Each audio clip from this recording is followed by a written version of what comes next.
Oh wow. Hello. Sorry about that.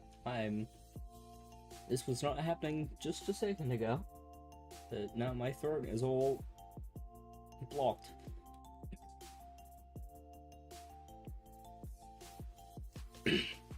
Sorry. Alright. Should be up. Should be ready to go. Oh wow. Yep, that was it. Okay. Up to the chat. Here we go. Still happening. This was not. Give me a second. I need water. Maybe that's the issue.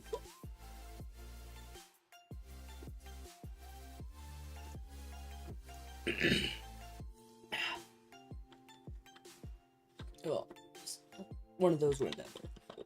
Some of that went down the wrong hole. I gotta call. Give me a sec.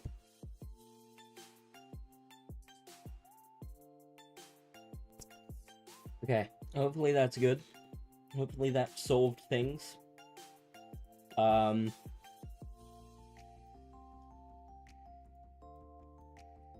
think I'm just gonna get straight into it, because I plan to finish the entire game in one sitting. So,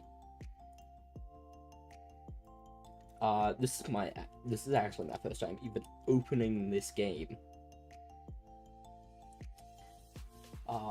So I'm going to I'll go to my game overlay.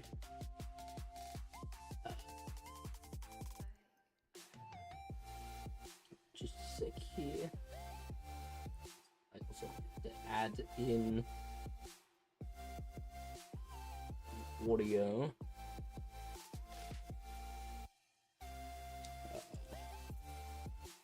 I should have done this before, but I didn't want to, just in case there was something that happened as soon as I opened up the game. But, it seems okay. So, that was a bit of a, meaningless panic. Meaningless, Right, okay.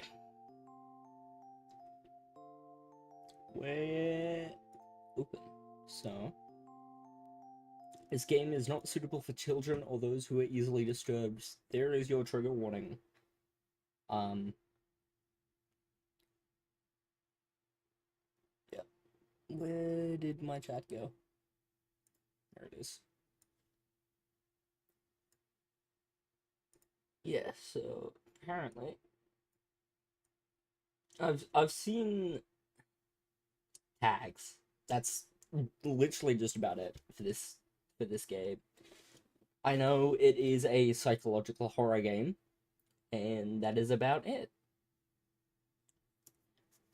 So, once again, I will be trying to read all the narrations things and my lines specifically. Otherwise, I will just be reading. Move this slightly over, because I know last time when I played Snowbreak, my model was covering the text a little bit, so here we go. This game is not suitable for children or those who are easily offended. Individuals suffering from anxiety or depression may not have a positive experience playing this game. If you'd like to review detailed content warnings, which contains spoilers, no. In-game content warnings can be enabled in the settings menu at any time. Yes, okay. I think Doki Doki, you agree that you have noted the game's age rating in your region, each exposure highly disturbing content. I agree. Here we go.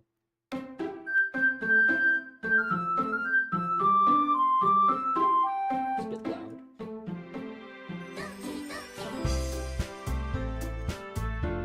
Here we go.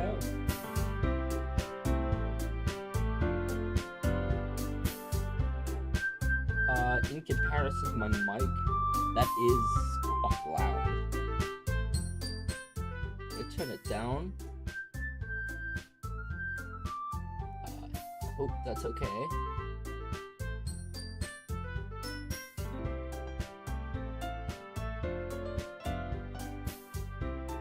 Yeah, that should be good.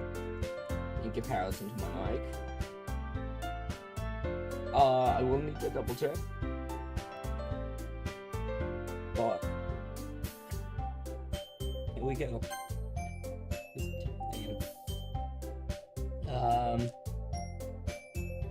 Just gonna go with it. I don't necessarily know.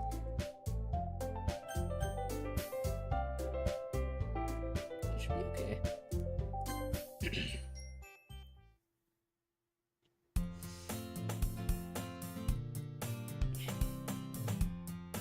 I see an annoying girl running toward me from the distance, waving her arms in the air like she's totally oblivious to any attention she might draw to herself. That girl is Sayori, my neighbor and good friend since we were children. You know, the kind of friend you'd never see yourself making today, but it just kind of works out because you've known each other for so long. We used to walk to school together on days like this, but starting around high school, she would oversleep more and more frequently, and I would get tired of waiting up. But if she's going to chase after me like this, I almost feel better off running away. However, I just sigh and idle in front of the crosswalk and let Sayori catch up to me.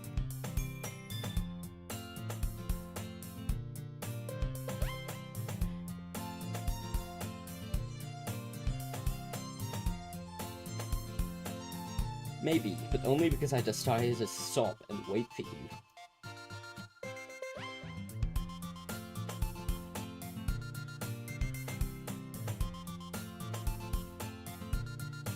Maybe I should have gone with, like, a first name, but... Well, if people stare at you for acting weird, then I don't want to think we're a couple or something. Then I don't want them to think we're a couple or something.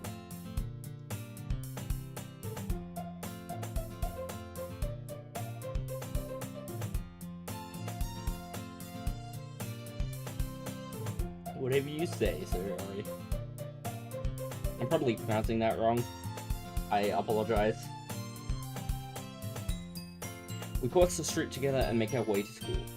As we draw near, the streets become increasingly speckled with other students. I accidentally hit the next button. That's okay. Club to join. The Doki Literature Club? Maybe? A club? I told you already, I'm really not interested in joining any clubs. I haven't been looking either.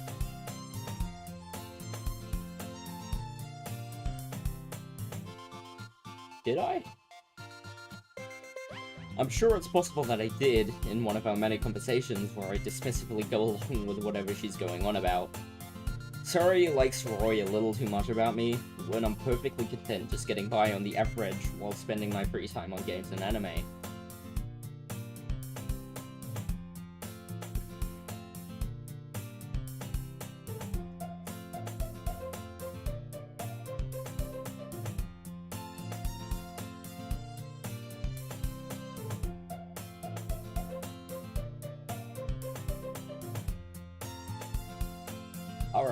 Alright. I'll look at a few clubs if it makes you happy. No promises, though. Yeah, I guess I'll promise you that. Why do I let myself get lectured by such a carefree girl? More than that, I'm surprised I even let myself relent to her. I guess seeing her worry so much about me makes me want to ease her mind at least a little bit, even if she does exaggerate everything inside of her head. The school day is as ordinary as ever, and it's over before I know it. After I pack up my things, I stare blankly at the wall, looking for an ounce of motivation. Clubs. Sayori wants me to check out some clubs. I guess I have no choice but to start with the anime club. Sayori? Sayori must have come into the classroom while I was spacing out. I look around and realize that I'm the only one left in the classroom.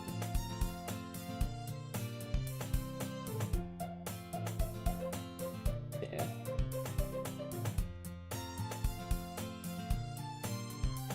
You don't need to wait up for me if it's going to make you late for your own club.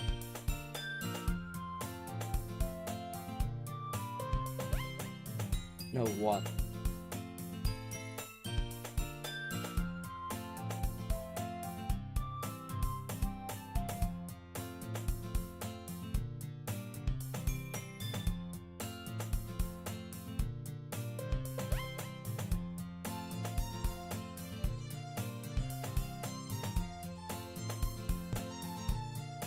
about that. Sayori, there is no way I'm going to your club.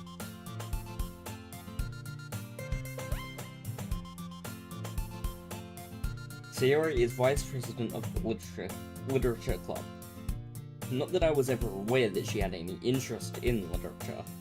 In fact, I'm 99% sure she only did it because she thought it would be fun to help start a new club. Since she was the first one to show interest after the one who proposed the club, she inherited the title vice president. That said, my interest in literature is guaranteed to be even less. Yeah, I'm going to the anime club. Why do you care so much anyway?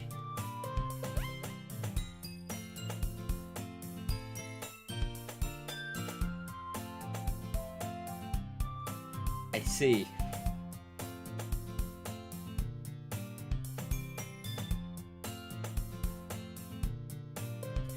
Don't make promises you can't keep. Exactly what I was thinking.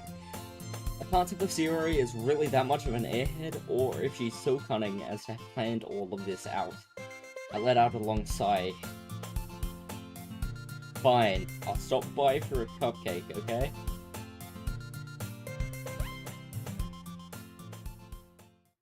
And thus, today marks the day I sold my soul for a cupcake. I dejectedly followed Sayori across the school and upstairs, a section of the school I rarely visit. Sayori, full of energy, swings open the classroom door.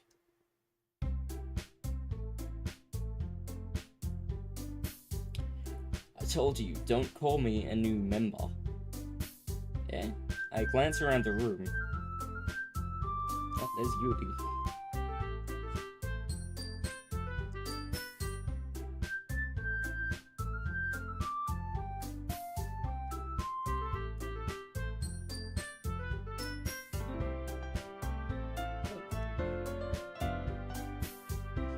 All words escape me in this situation.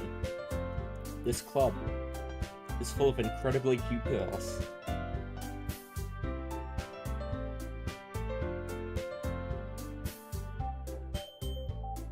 Sorry.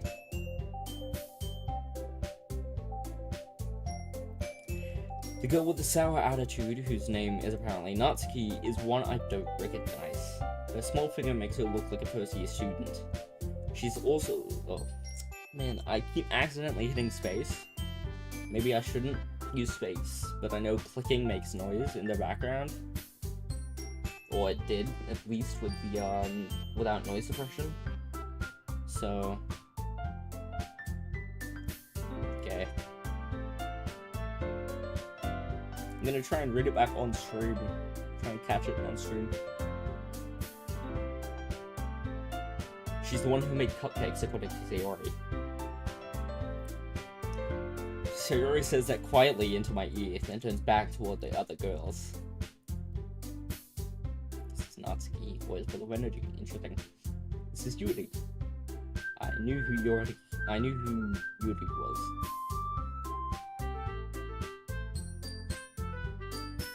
Yuri, who appears comparably more mature and timid, seems to have a hard time keeping up with people like Yuri and Natsuki. Ah, well, it's nice to meet both of you. Monika. That's the other one.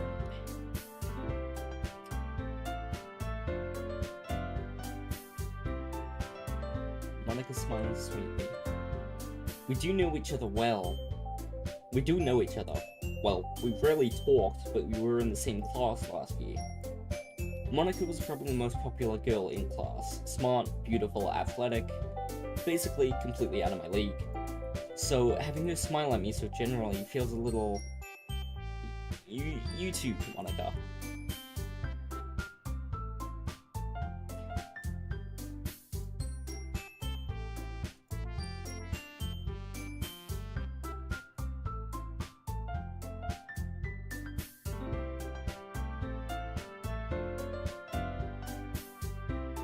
The girls have a few desks arranged to form a table. As Yuri mentioned, it's been widened so that there is one space next to Monika and one space next to Yuri. Natsuki and Yuri walk over to the corner of the room where Natsuki grabs a wrapped tray and Yuri opens the closet. Still feeling awkward, I take a seat next to Sayori. Natsuki proudly marches back to the table, tray in hand. The cakes. Natsuki lifts the foil of the tray to reveal a dozen white fluffy cupcakes decorated to look like little cats. The whiskers are drawn with icing and little pieces of chocolate we use to make ears. That is very cute. Cup cats. That's what they're called now, cup cats.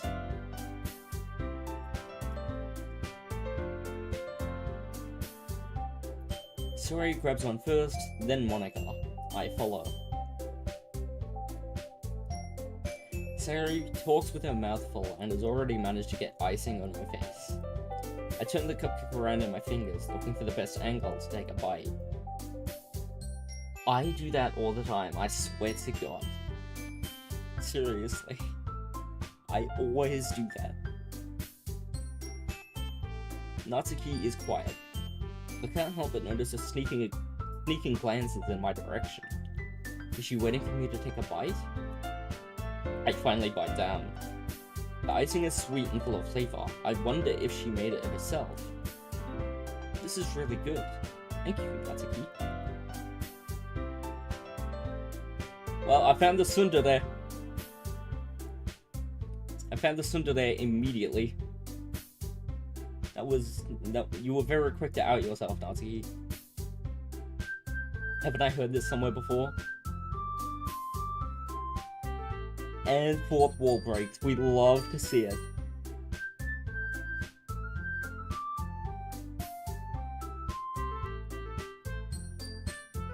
I thought you technically did. Sayori said...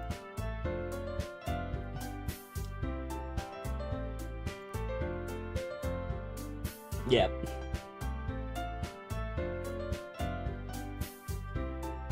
Alright.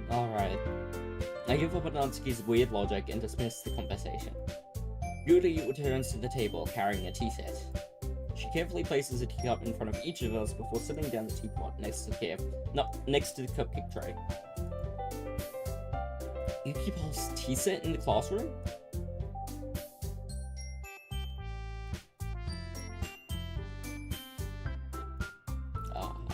I guess.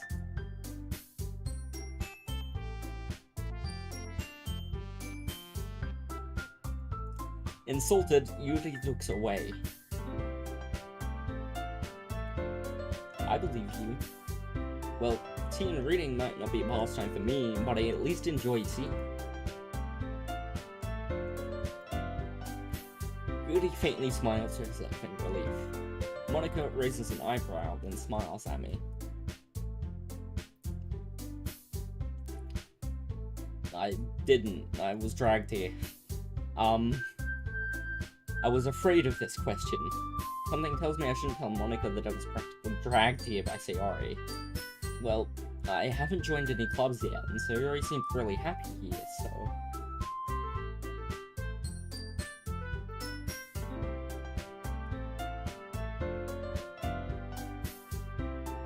That's nice. Monica, I'm surprised. How come you decided to start your own club? You could probably be a board member for any of the major clubs. Weren't you a leader of the debate club last year?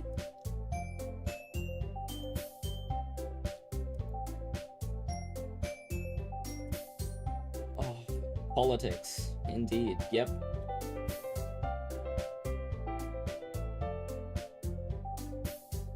I can understand that completely.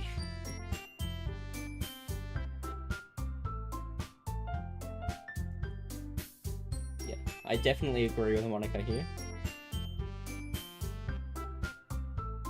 That's nice. She does seem to be a great leader, yes. Yuri also nods in agreement. Then I'm surprised there aren't more people in the club yet. It must be hard to start a new club.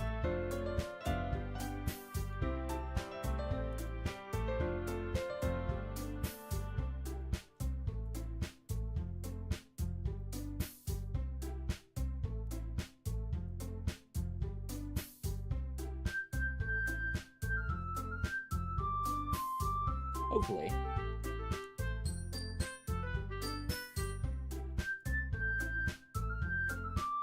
Everyone enthusiastically agrees.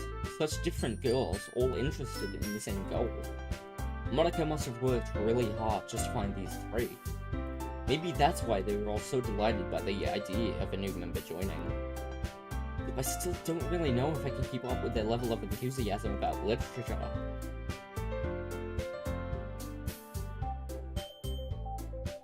Well, considering how little I've read these past few years, I don't really have a good way of answering that. Manga? I muttered quietly to myself, half joking. Natsuki's head suddenly perks up. It looks like she wants to say something, but she keeps quiet. Well, that can change. What am I saying? I spoke without thinking after seeing Yuri's sad smile. Anyway, what about you, Yuri?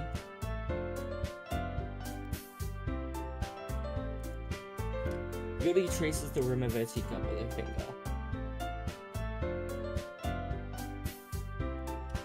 Fair. Into fantasy? I like fantasy. Yeah, fantasy is a good genre.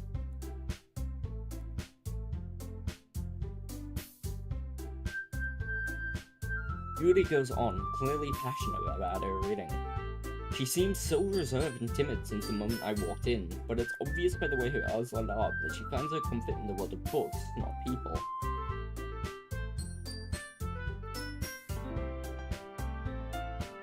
Stories with deep psychological elements usually immerse me as well. I see, more fourth wall breaking.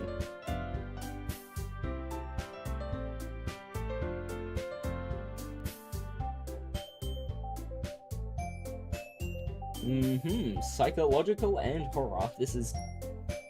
I want to say this is a lead up to something, but I also want to say this is probably too early in the game.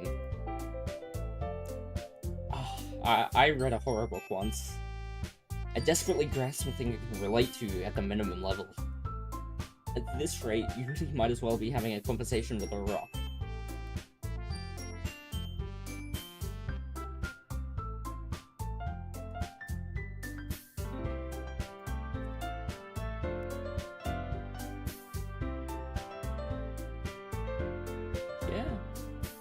Yeah, that's the great thing about writing stories, actually, is especially within the first line, or the first paragraph, is I was always taught from my English teacher that within the first paragraph, you want to be able to capture the reader's attention and make them start asking questions and wanting to know more right away. Yeah, is a very important aspect of story writing. If you can capture the reader's attention and make them ask questions within the first paragraph, then you're doing something correctly, and that's always a good thing. So,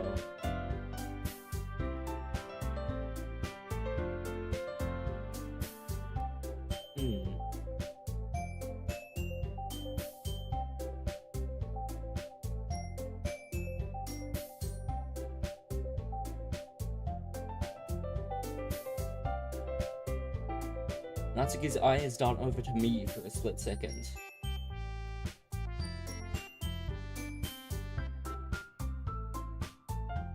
Awesome stuff.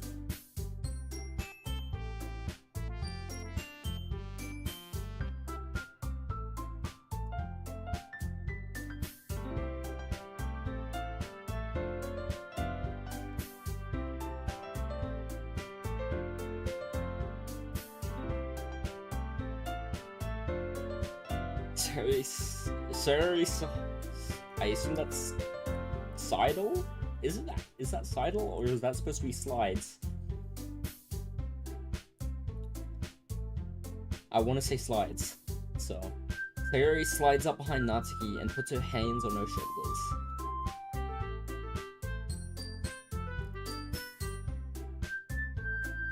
Natsuki, you write your own poems?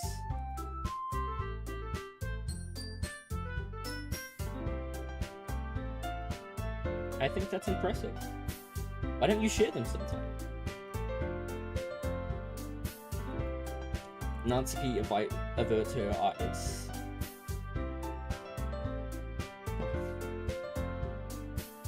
Not a very confident writer yet?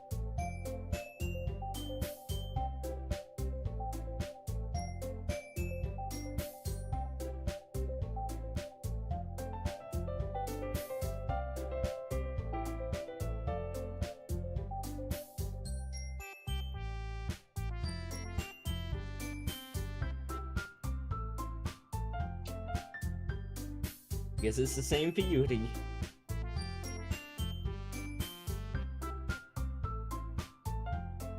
We all sit in silence for a moment.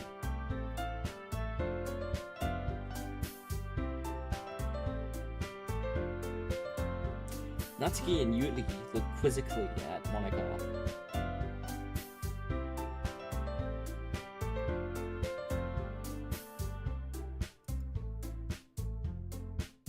Okay. That's not a bad idea, actually.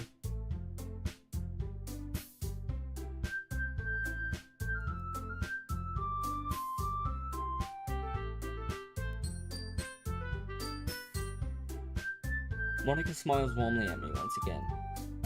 Hold on, there's still one problem. Now that we're back to the original topic of me joining the club, I bluntly come forth with what's been on my mind the entire time. I never said I would join this club. Sayori may have convinced me to stop by, but I never made any decision. I still have other clubs to look at, and, I lose my train of thought. All four girls stood back at me with dejected eyes.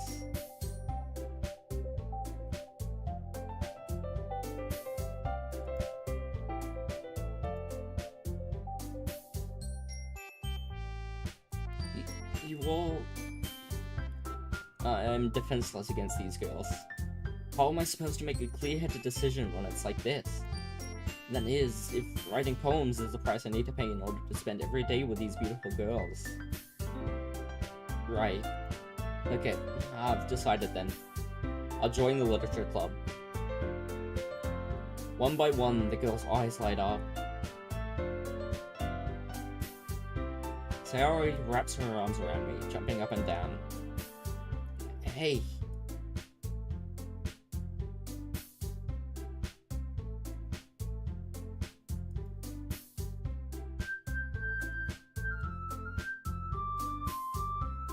Thanks, I guess.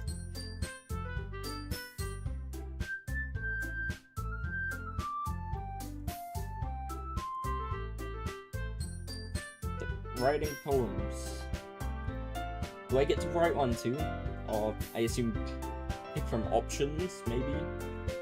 Monica looks over at me once more.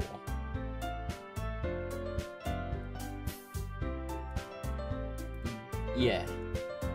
Did I really impress the class star Monica with my mediocre writing skills?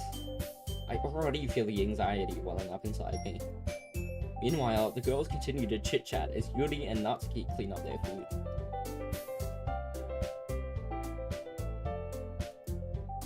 That's right, Sayori and I never walk home together anymore because he always stayed after school for clubs. Sure, might as well. With that, the two of us depart the club room and make our way home. The whole way, my mind wanders back and forth between the four girls.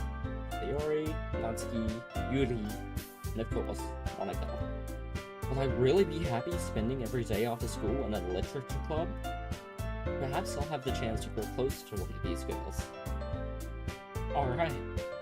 I'll just need to make the most of my circumstances, and I'm sure good fortune will find me. I guess that starts with writing a poem tonight. And for that poem, pick what you think your favorite club member will like. Something good might happen with whoever likes your poem the most. So I do get to... Interesting.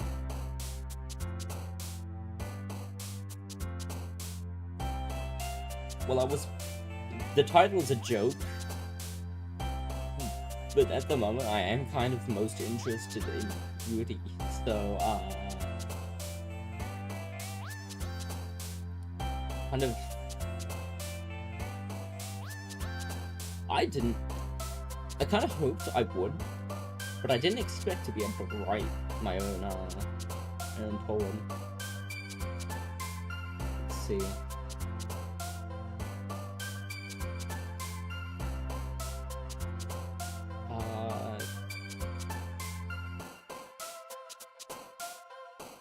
Cute would be more on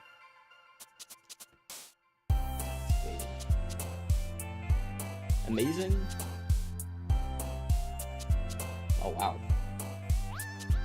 that's quick. Am I able to go back?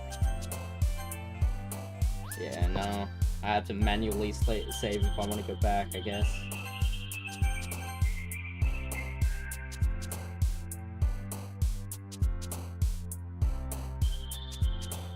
Amazing.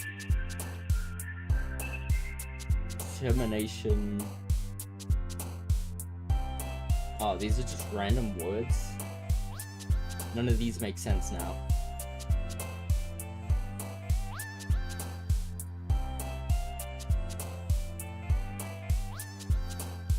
I could do amazing, determination, extreme. Amazing, determination, extreme misfortune.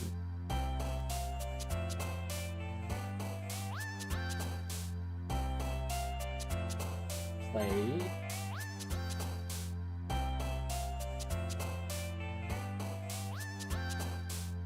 Brightening. Okay.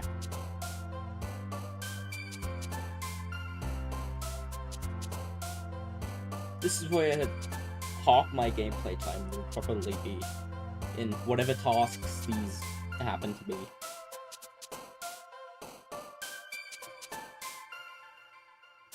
Frightening.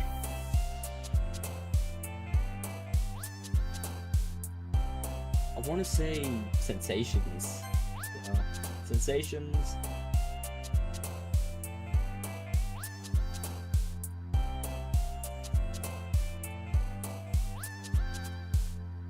I'm trying to make sense of this. I'm trying to make it make sense, but I don't think it really matters.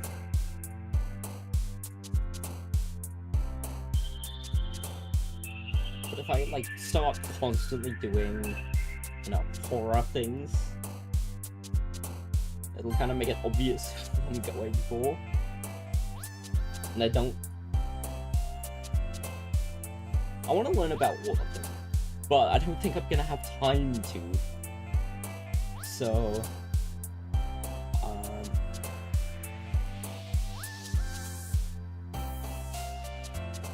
disoriented.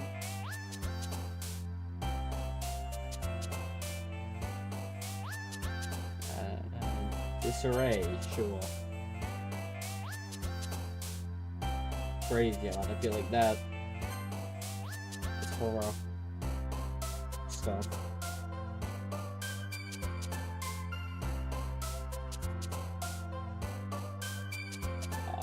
After image, perhaps.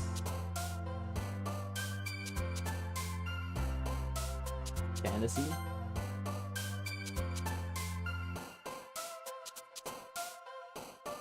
Yeah.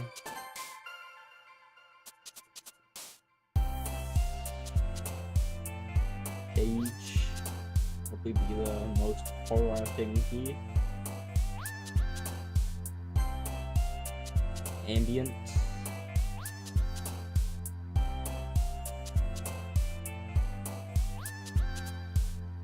Imagination maybe, yeah.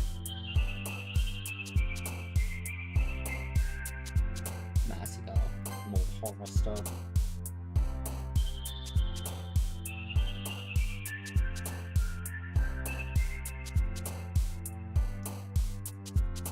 Fickle, I feel like that's a decent word. Yeah. Yeah, okay. So I see the words I'm choosing. I only just realized this now, but every word I choose, the one who jumps up is the one who likes it. Dark. See, she jumped up just then. Monica jumped up.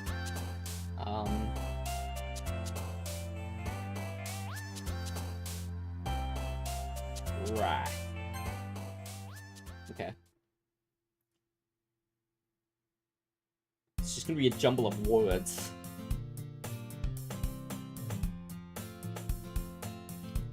No, don't worry. This might be a little strange for me, but I at least keep my word. Well, I'm back at the literature club. It was the last to come in, so everyone else is already hanging out.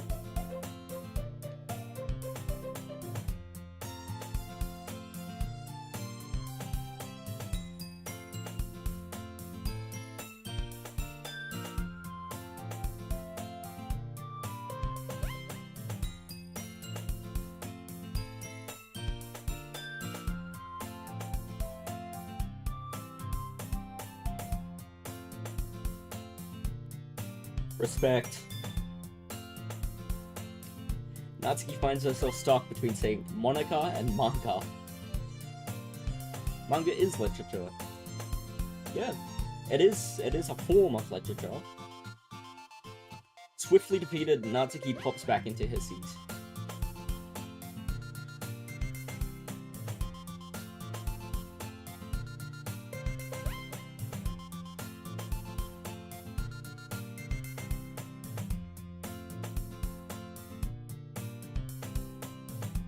Sorry, that's because your room is so messy, it's distracting.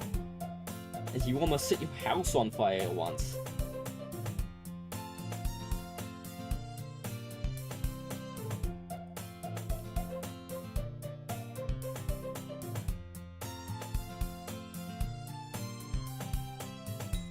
Sayori.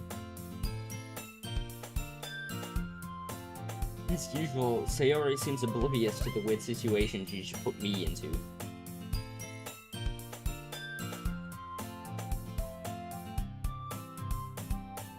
Yeah, me?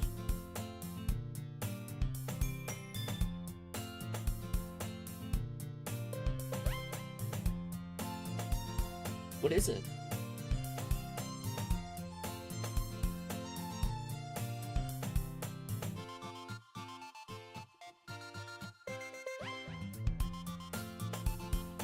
Guess that means it's up to me to rescue this situation. Hey, don't worry about it. First of all, I wasn't expecting anything in the first place. Any nice gesture from you is a pleasant surprise. It'll make me happier, no matter what. Yeah, I wouldn't make it a big deal if you don't want it to be.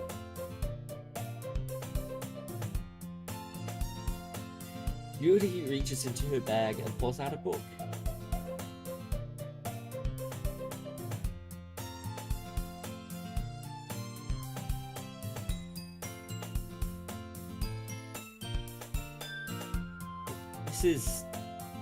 How is this girl accidentally being so cute? She even picked out a book she thinks I'll like, despite me not reading much. Really, thank you. I'll definitely read this. I enthusiastically take the book.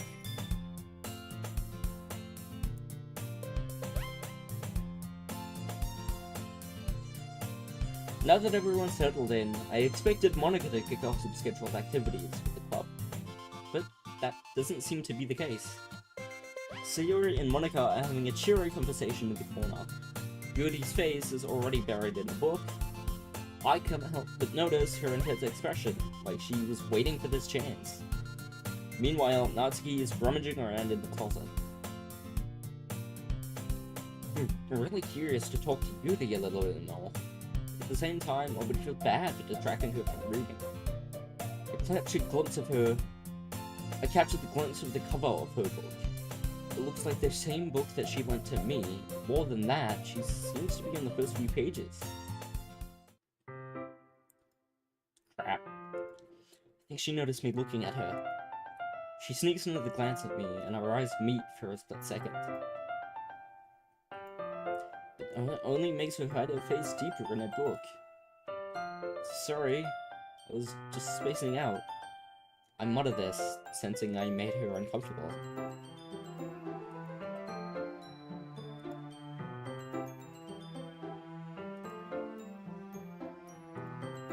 It's the book that you gave me, right?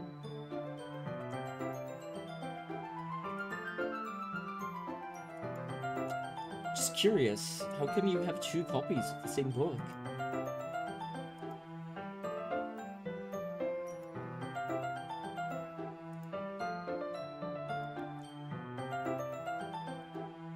Ah, I see. There's something fairly obvious here that Yuri isn't telling me, but I decide to let it go. I'll definitely start reading it soon.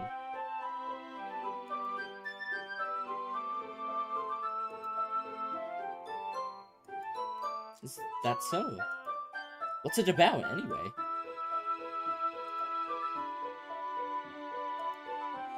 Yuri closes the book and scans her eyes over the back. The book is titled Portrait of Markov.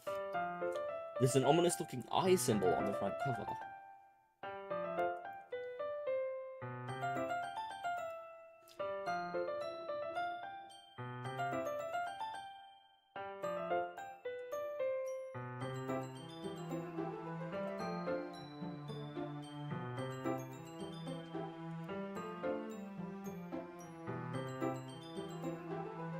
It's kind of dark, isn't it?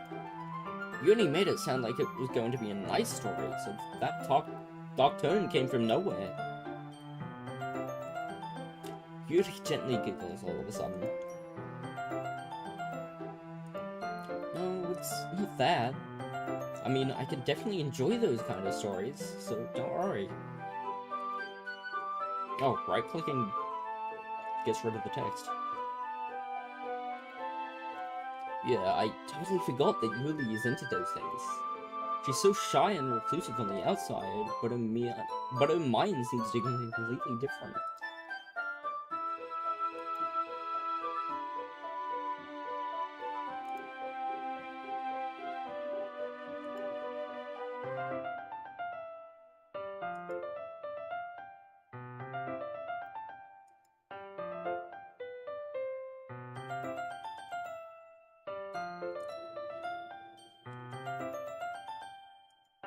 Hey, don't apologize.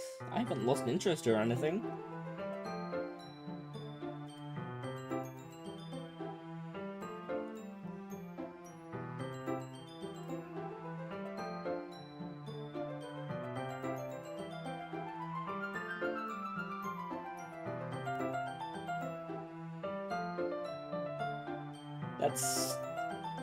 I really don't think you need to worry.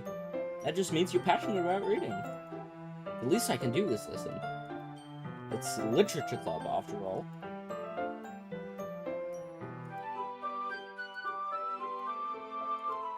In fact, I might as well get started reading it, right? Ha! What are you saying? Just a moment ago, you said you were looking forward to it. Let me just get the book.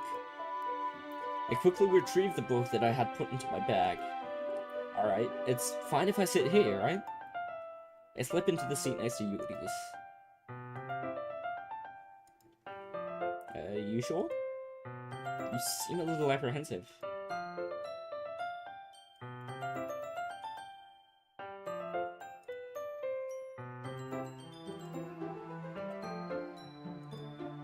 I see. Well, just tell me if I end up distracting you or anything. I open the book and start the prologue. I soon understand what Yuri means about reading in company. It's as if I can feel her presence over my shoulder as I read. It's not a particularly bad thing, maybe a little distracting, but the feeling is somewhat comforting.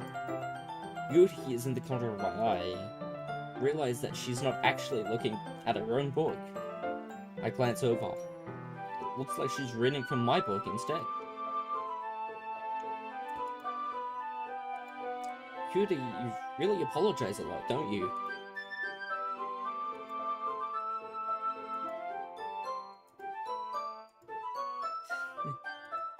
Here, this should work, right? I slide my desk until it's up against Yuri's, then hold my book more between the two of them.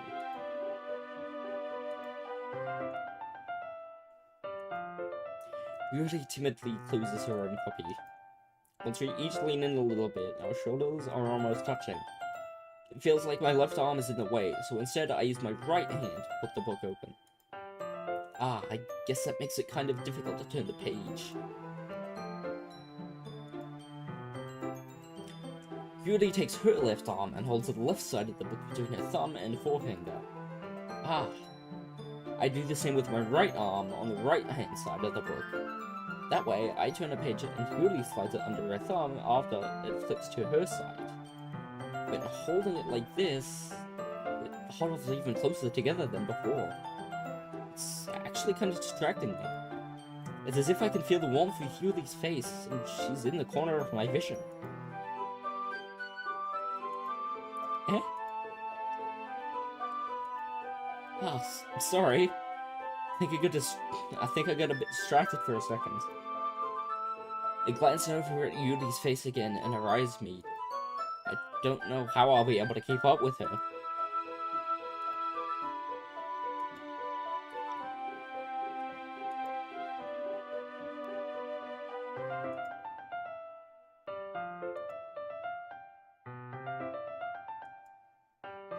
Yeah, thanks. We continue reading. Yuri no longer asks me if I'm ready to turn the page. Instead, I just assume that she finishes the page before me, so I turn it by my own volition. We continue the first chapter in silence. Even so, turning each page almost feels like an intimate exchange. My thumb gently letting go of the page, letting it flutter over to her side as she catches it under her own thumb. Hey, Yuri? This might be a silly thought, but the main character kind of reminds me of you a little bit.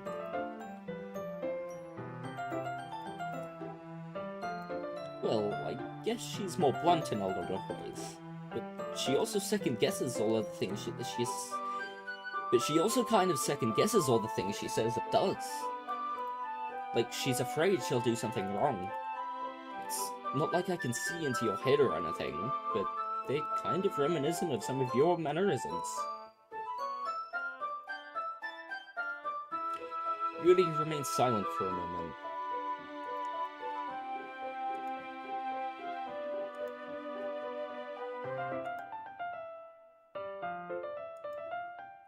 Wait, I didn't mean it in a bad way or anything. Sorry, I really didn't know you were self-conscious about that sort of thing. I guess I more meant that it's kind of cute.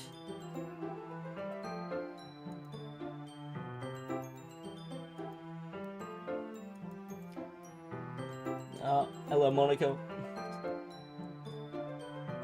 Poems. Nice. Yuri exhales, sped from finishing her thought.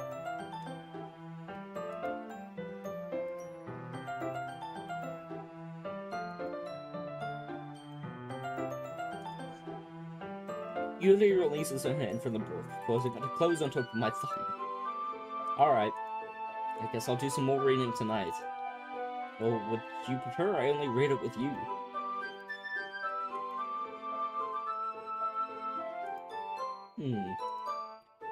In that case, I'll read a little more tonight. It'll be more fun to read with you after it picks up a bit, you know?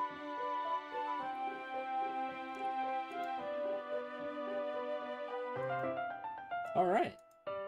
I stand up. I make a mental note of where I left off in the book, then slip it back into my bag.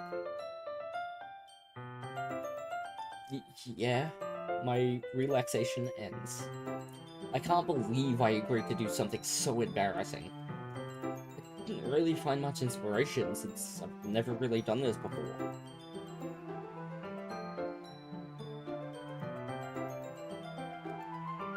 Sayori and Monica enthusiastically pull out their poems. Sayori's is on a wrinkled sheet of loose leaf torn from a spiral notebook. On the other hand, Monica wrote hers in a composition notebook. I can already see Monica's pristine handwriting from where I sit. Natsuki and Yuri reluctantly comply as well, reaching into their bags. I do the same myself. Who should I show my poem to first? Yuri, probably. Yuri seems the most experienced, so I should start with her. I can trust her opinion, to be fair. As Yuri reads the poem, I notice her eyes lighten. Eh? What was that? Yuri first covers her mouth, but then ends up covering her whole face.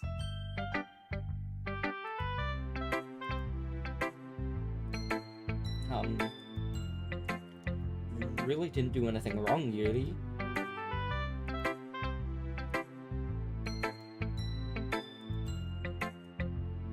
Yuri takes a breath.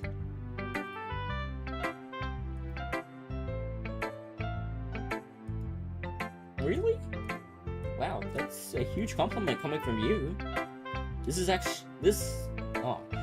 actually my first time, really. Yuri stares at me blankly, then looks at my poem again.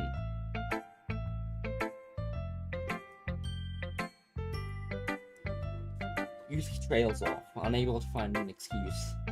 He traces a finger along the words in the poem, as if breaking it down more thoroughly.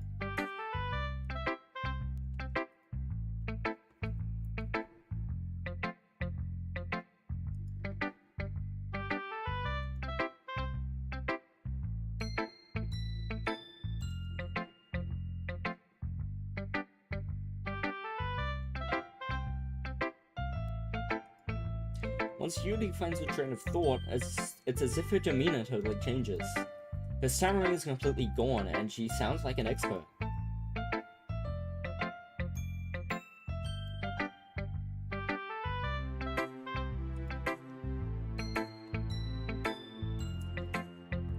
Yeah, that's honestly what I was saying. The words in there didn't really make a whole lot of sense.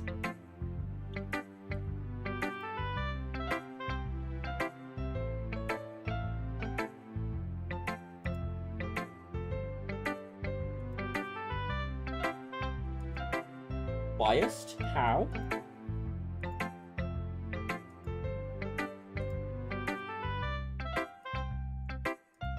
It's fine.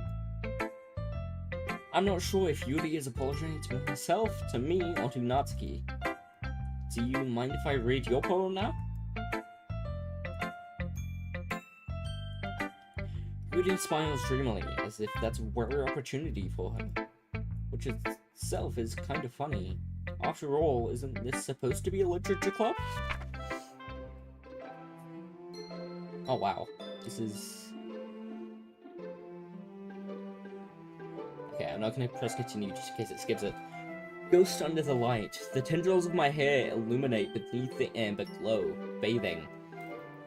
Must be this one. The last remaining streetlight who have withstood the test of time. The last yet to be replaced by the sickening blue-green hue of the future. I bathe, calm, breathing, air of the present but living in the past. The light flickens. I flicken back. The light flickers, not flicken. That's not even a word. It might be. I don't know, but it's definitely flickers. And I think this is bathing. Like bathing in the light.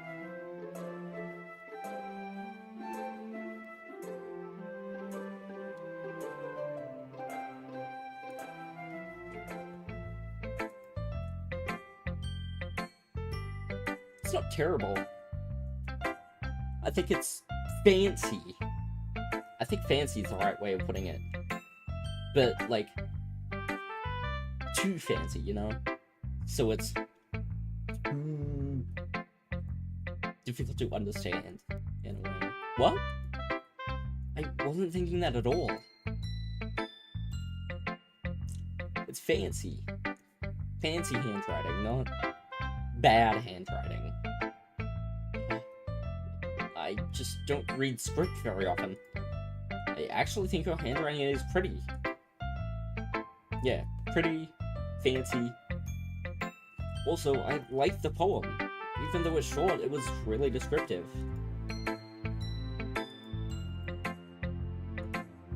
Not at all.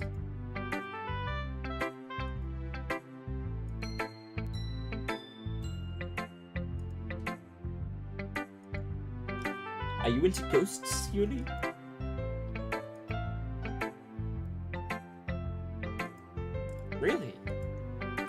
must have totally missed the point.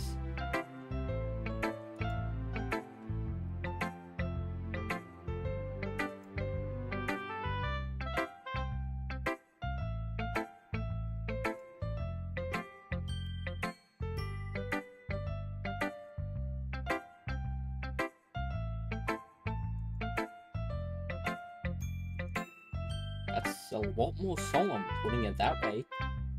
I hadn't even thought of that. That's impressive.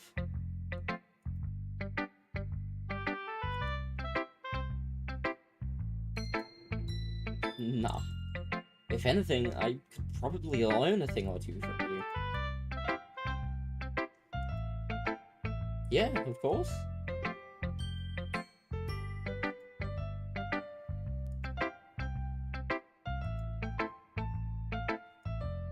Ah, me too. Okay, we're showing it to everyone. Friend. Yuri.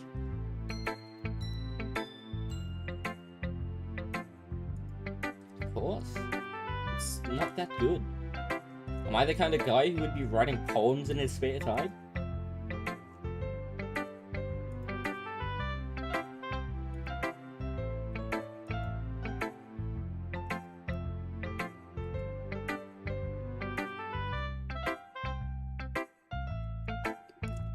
Not to mention the fact that I'm standing in front of you in the club room? Well, of course. I'm not really into it yet, but that doesn't mean I'll break my promise.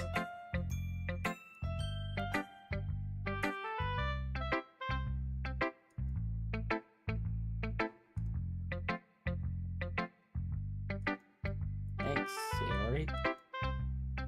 I'm not sure if Yuri sees the full picture on my motive here. Then again, I can't deny that she's part of the reason I joined. Knowing how much this means to her and all.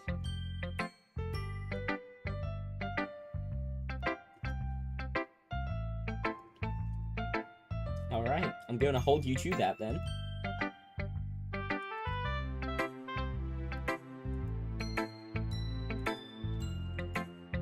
We'll see about that. More of a love one, I feel like. Maybe. Dear sunshine. The way you glow through my blinds in the morning, and it makes me feel like you missed me, kissing my forehead to help me out of bed, making me probably sleepy from my eyes. Are you asking me to come out and play? Are you trusting me to wish away a rainy day? And look above, the sky is blue. It's a secret, but I trust you too. If it wasn't for you, I could sleep forever. But I'm not mad. I want breakfast. That's a nice one. I like the rhyming, which a lot of poems tend to have. At least in this one's nice. I do like the yeah, it describes a sunrise pretty well. Glowing through the blinds, kissing my forehead to help me out of bed, asking me to come out and play, trusting me to wish away a rainy day. Sky is blue. If it wasn't for you, I could sleep forever, but I'm not mad, I want breakfast. Fair enough. They already. This is just a guess, but did you wait until this morning to write this?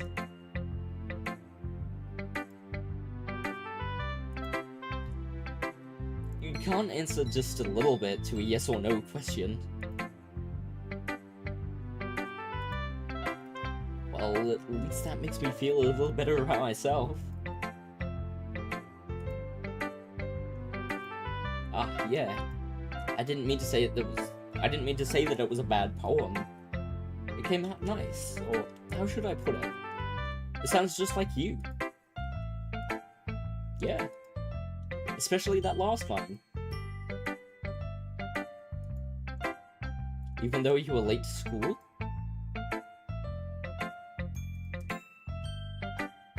Well, I guess there's no point in arguing.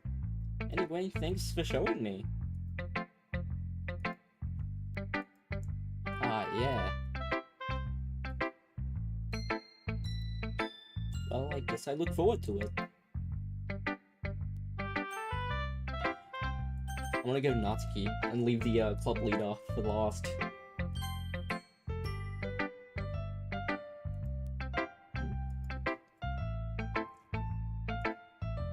What? Harsh? I'm not a writer. Maybe it's not very good, but yeah, I did put in effort. We all start somewhere, right? If you're still proud of the first poem you ever wrote, then I'd like to read it. Painful to think about?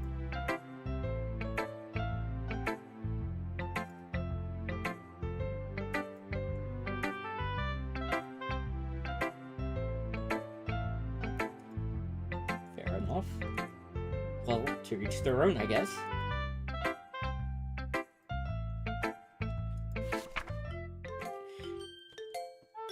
Eagles can fly, monkeys can climb, crickets can leap, horses can race, owls can seek, cheetahs can run, eagles can fly, people can try, but that's about it.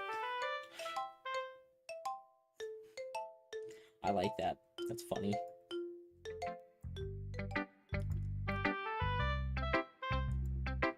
I like it. I am. Why are you so convinced that I wouldn't like it?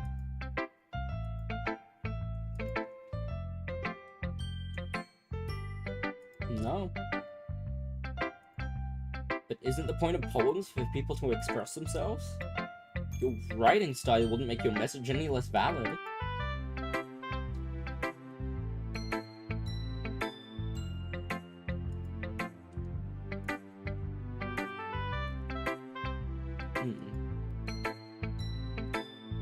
Yeah, I understand.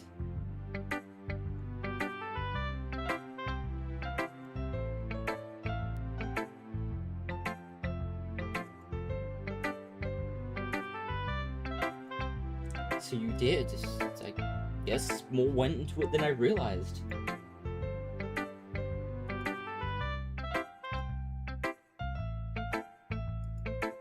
Yeah, guess not. I decided to humor her with that last comment. I don't really care how old everyone is, but if Natsuki is feeling proud, then I won't take that away from her. And Monica. Oh, yeah?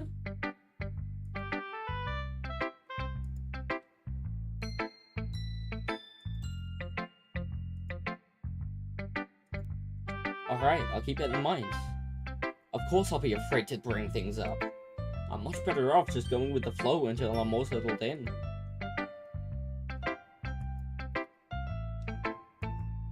It's kind of embarrassing, but I guess I have to.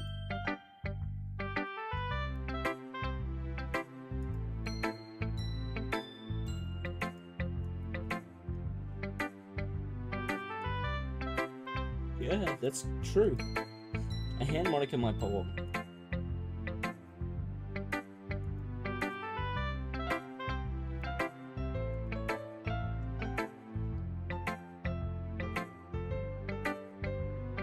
It's easiest for me to keep everyone's expectations low. That way, it always counts when I put in some effort.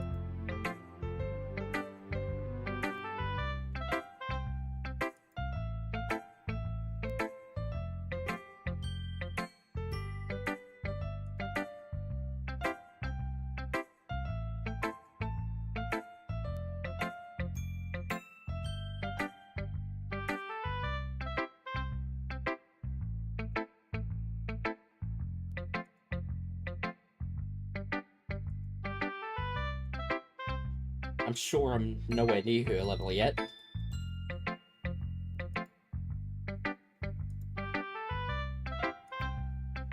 I'm sure I'll end up trying different things a lot.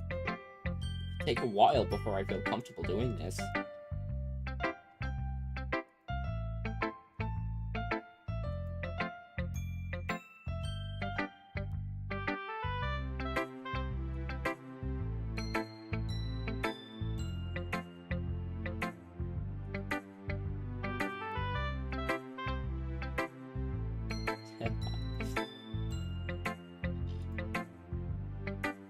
Oh, you're gonna be the best.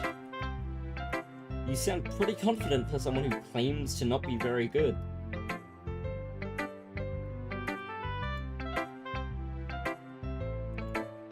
I see. Well, let's rate it then. Hole in wall. It couldn't have been me. See? The direction this... That spackle? The direction the spackle protrudes. A noisy neighbor? An angry boyfriend? I'll never know. I wasn't home. I peer inside for a clue. No, I can't see. I reel, blind, like a film left out in the sun. But it's too late. My retina's already scorched with a permanent copy of the meaningless image. It's just a little hole. It wasn't too bright. It was too deep, stretching forever into everything. A hole of infinite choices. I realize now that I wasn't looking in. I was looking out. And he, on the other side, was looking in.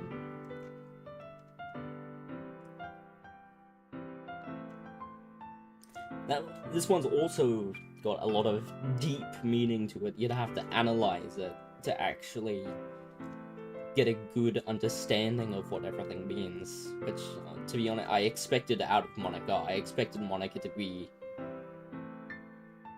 the good writer who does get very analytical with everything. It's very freeform, if that's what you call it. Sorry, I'm not really the right person to ask for feedback.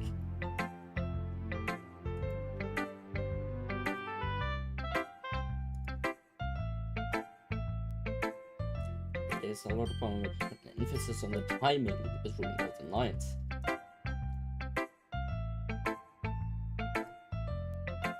What was the inspiration behind this one?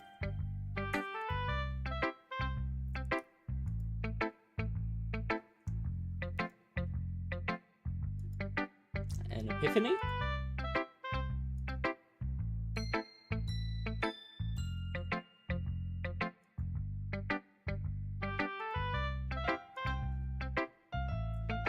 Okay.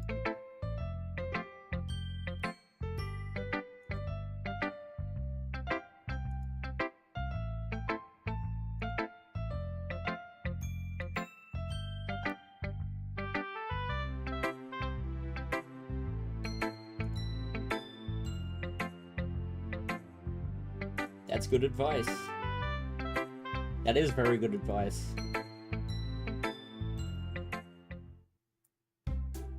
Phew. I guess that's everyone. I glanced around the room. That was a little more stressful than I anticipated. It's as if everyone is judging me for my mediocre writing abilities. Even if they're just being nice, there's no way my poems can stand up to theirs. This is a literature club, after all. I sigh. I guess that's what I ended up getting myself into. Across the room, Sayori and Monica are happily chatting. My eyes land on Yuri and Natsuki. They gingerly exchange sheets of paper, sharing their respective poems. As I read in tandem, I watch each of their expressions change.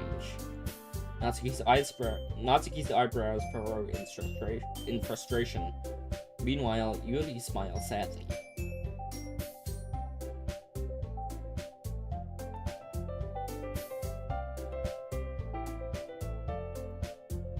Natsuki dismissively returns the poem to the desk with one hand.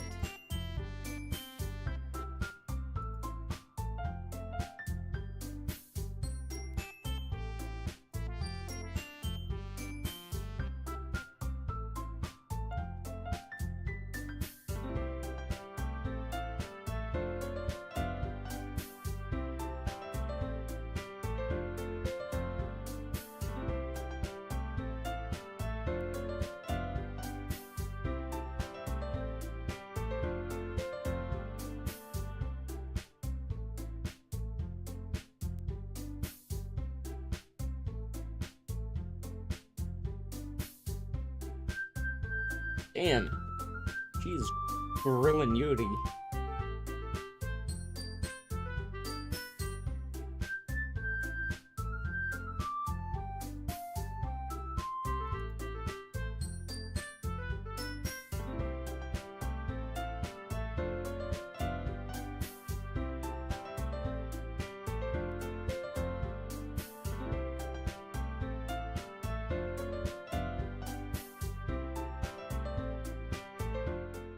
Natsuki suddenly stands up.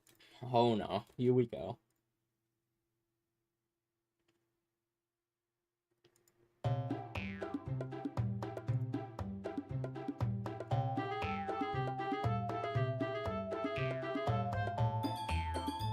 Yuri stands up as well. Oh no, here we go. Come on, girls, don't make me be the mediator of all this.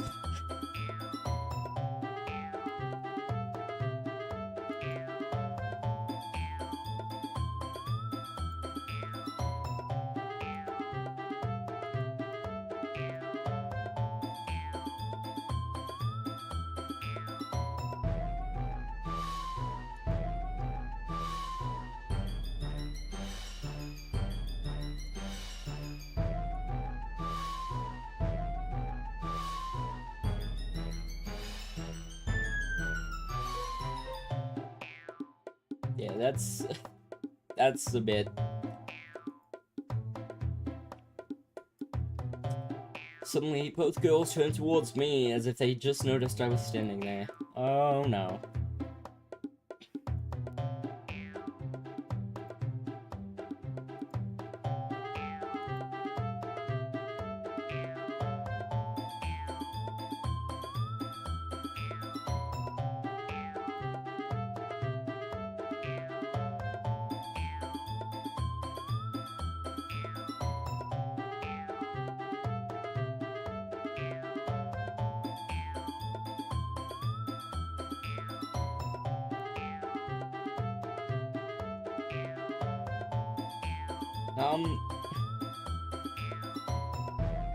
How did I get dragged into this in the first place?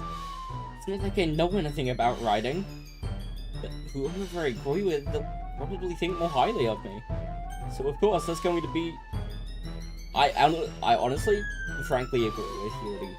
I agree with Yuri. Because... it is... simple is nice, and easy, yes, to understand.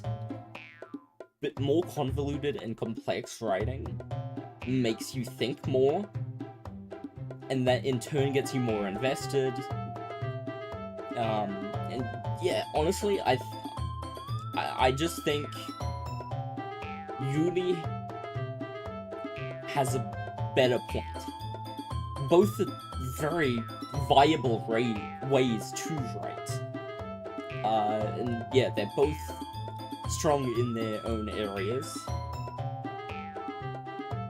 But I agree with Yuri, especially in terms of poetry, for her exact reasoning.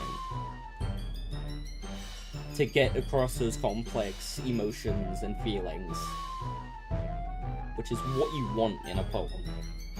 So, Yuri, it is. Natsuki, you're right that I liked your poem. Wait, that's not an excuse for you to be so mean. You shouldn't pick a fight just because someone's opinion is different.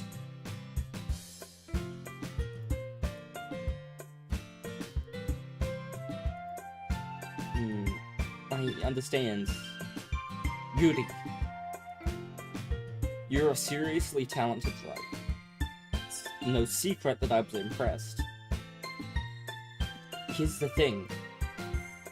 No matter how simple or refined someone's writing style is, they're still putting feelings into it, and it becomes something really personal. It's why Natsuki felt threatened when you said her poem was cute.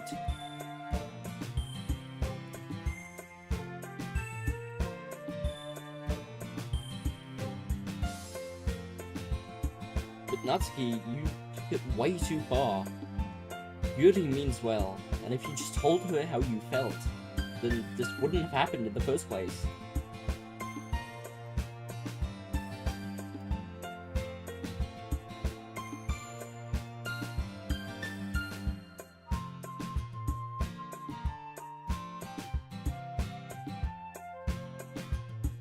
Natsuki clenches her fist. In the end, nobody has taken her side. She's trapped at this point, being defiant only because she can't handle the pressure. I end up even feeling bad for her.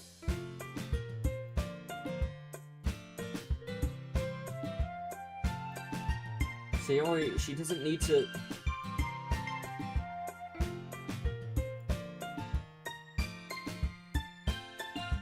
Without warning, Natsuki snatches her own poem off from the desk and storms out. On her way out, she scrumbles up the poem with her hands and throws it into the trash.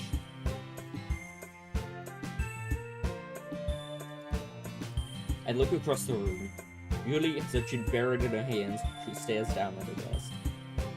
I gingerly approach her and sit in an adjacent chair. Everything alright?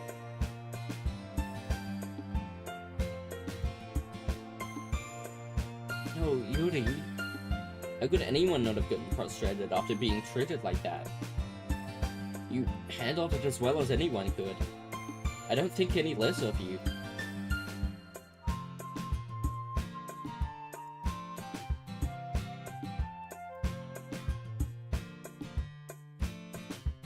It's nothing.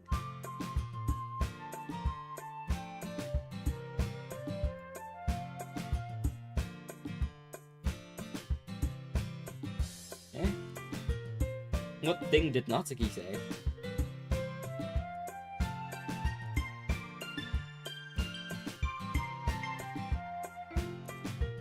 Ah, good idea. Make it on for more than one person, okay?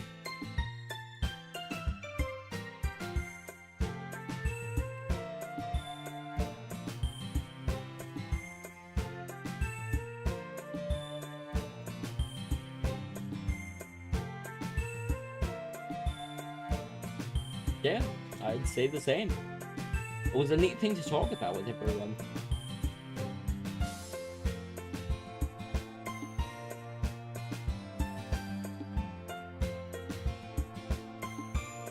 I think to myself, I did learn a little more about the kinds of poem everyone likes. With any luck, that means I can at least do a better job impressing those I want to impress. I nod to myself with newfound determination.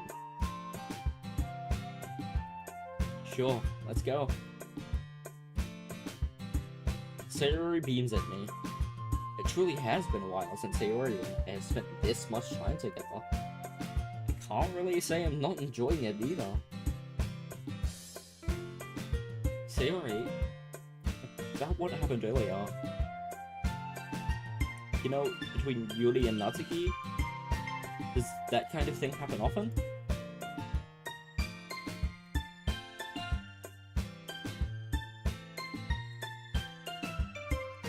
No, I don't hate them.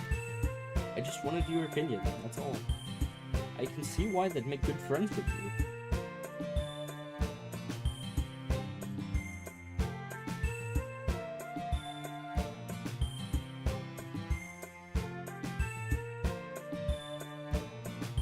That's...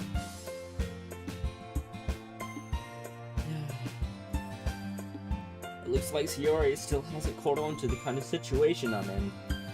Sure, being friends with everyone is nice, but... It really needs to stop there? We'll just have to see what the future holds, Sayori. I pat Sayori on the shoulder. I said that more to myself than to her, but it's easy to use Sayori as an internal monologue sometimes. Yeah. Let's do this. Another poem.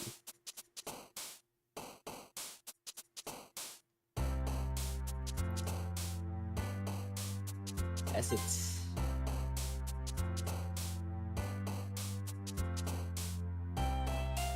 So I guess each day I write another poem.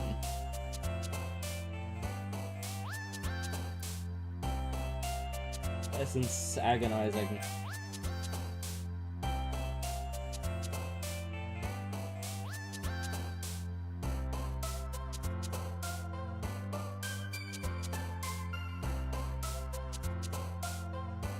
Unrequited. That's Monica? Interesting.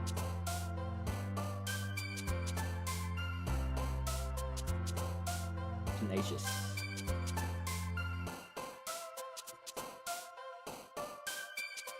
Massacre.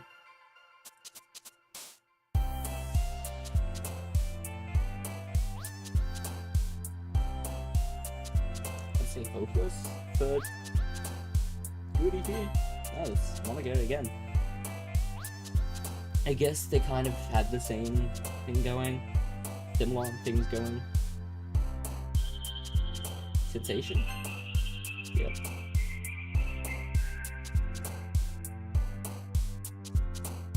Melancholy? I always somehow manage to forget how this word is pronounced. Is it melancholy? I don't know, but it's the word I'm choosing. Philosophy?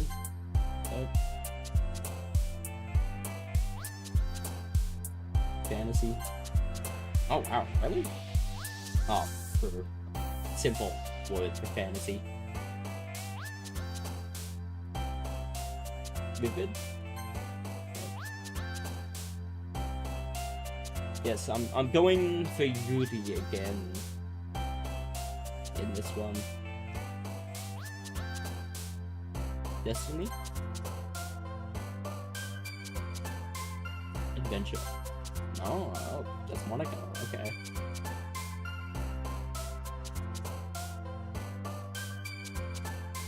Where'd I go? Yep. Disarray. Graveyard.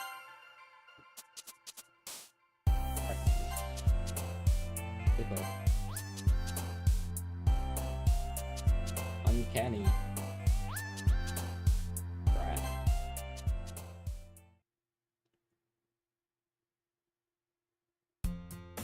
Another day passes, and it's time for the club meeting already. I've gotten a little more comfortable here over the past couple of days. Entering the club room, the usual scene greets me. Yo, Yuri. Looks like you're in a good mood today. I see. It's a pretty simple thing to get you in a good mood. But I guess it's always the simple things with you anyway.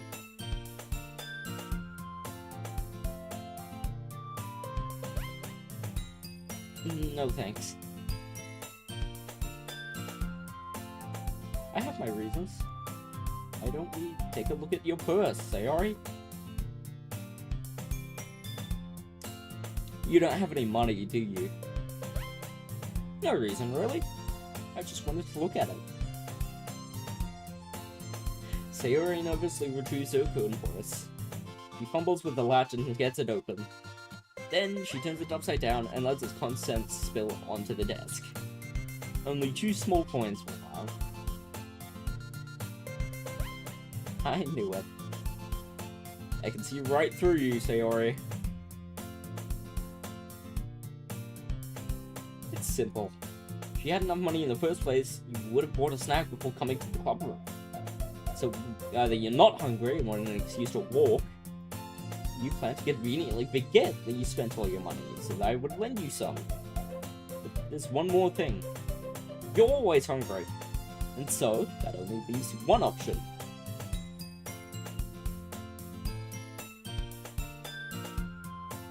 Destroyed. If you feel guilty, that means you deserve to feel guilty. Yuri suddenly giggles. Eh? I didn't notice that she was listening in. Her face is on her book, as always.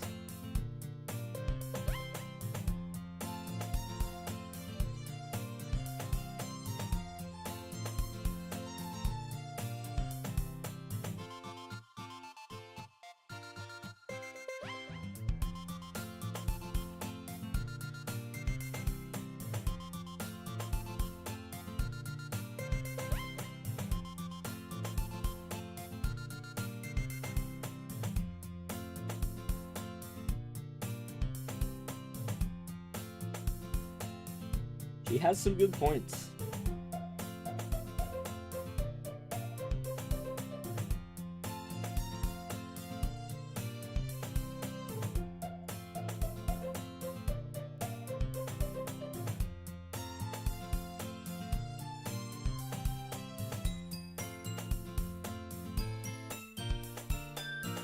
Don't let her fool you.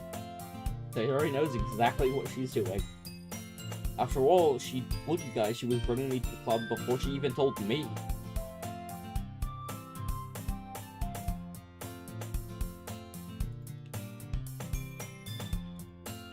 Come on, give me more credit than that, Sayori. Out of nowhere, something smacks Yuri in the face and tumbles onto the desk.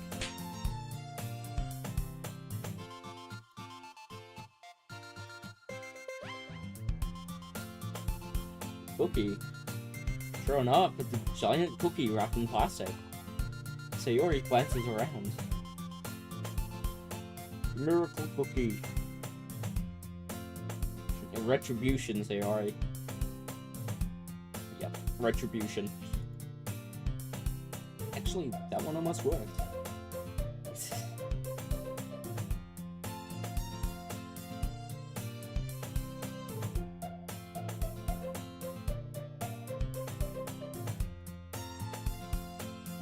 Sayori hugs the cookie.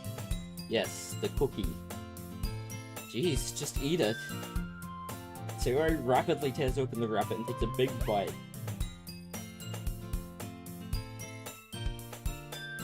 Sayori suddenly clasps her hands over her mouth. Oh, yikes.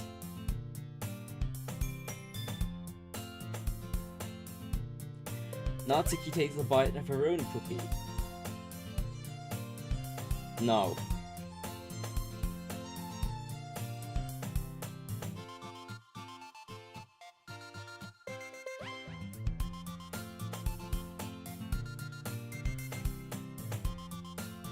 Sayori gets out of her seat and goes behind Natsuki, then wraps her arms around her. Sayori is the affectionate kind, I suppose. Cookie still in hand, Natsuki reaches up to nudge Sayori off her. Sayori suddenly leans down and takes a bite out of Natsuki's cookie.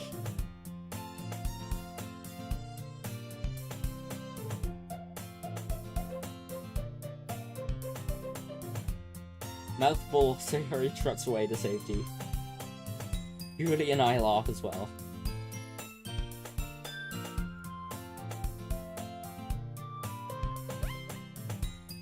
Natsuki glances around. Monika isn't in the club room.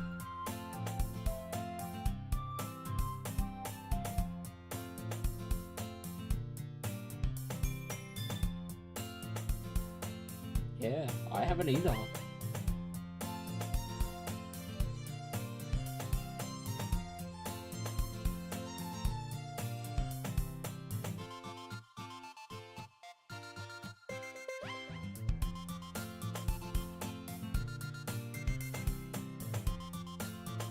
She's got a boyfriend. Oh, yeah. Big reveal.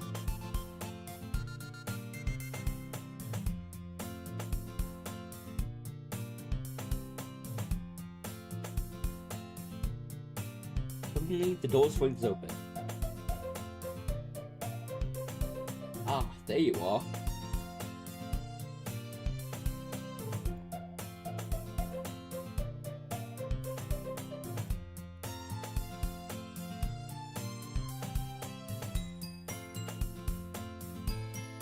Monika quizzically glances at me. Never mind that. What held you up, anyway?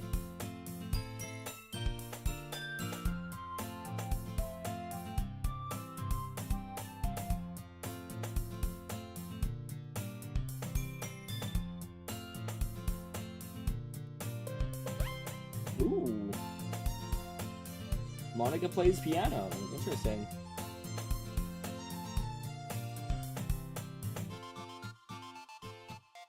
As have I. I really do want to learn the piano.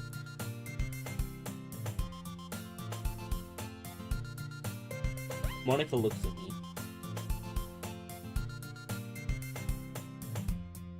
That sounds cool. I'd also look forward to it.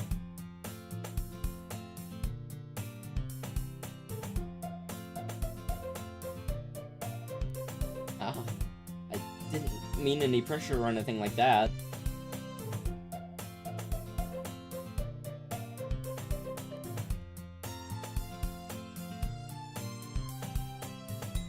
I see. In that case, best of luck.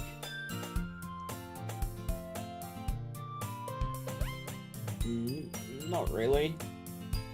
I choose to leave out Yuri's mischievous escapade. I'm sure Natsuki will end up complaining to her anyway. It looks like everyone has already settled down. Yuri somehow already finished her entire cookie. Yuri is back to her book, and Natsuki disappeared into the closet. Hey, Yuri? I suddenly noticed that Yuri is reading a different book than the one we've been reading together. Sorry, I didn't mean to interrupt.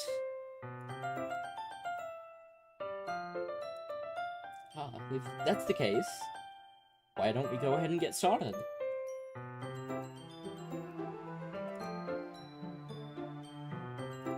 Not at all.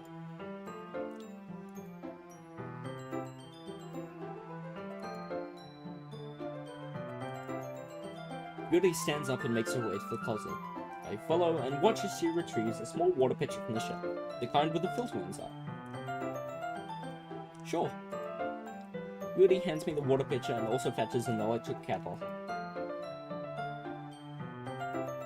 She walks past me and sets the kettle down on the teacher's desk.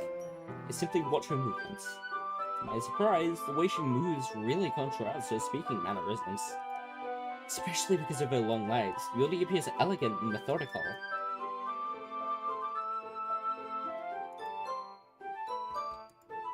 I might as well walk with you. Yeah. Yeah? Yuri was just going to make some tea, so... I suddenly realized how weird it sounds to explain this to Monica. We're just filling the water pitcher.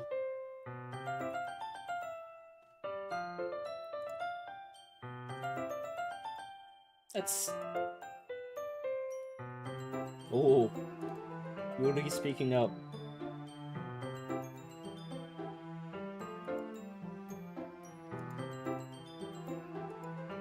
My mouth gapes.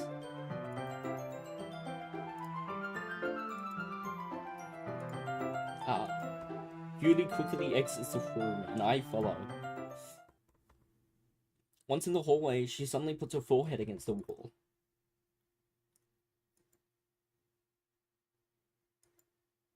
Yuri.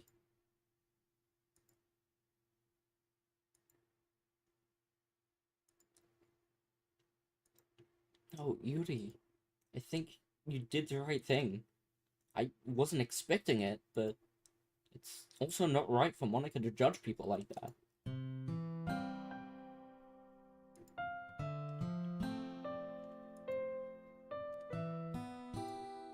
Because nothing that you do is as bad as you make it seem in your head. Nobody's perfect. We have emotions, and we can't always hide them away. But you always amplify things in your head. Your mind turns a light rain shower into a hurricane.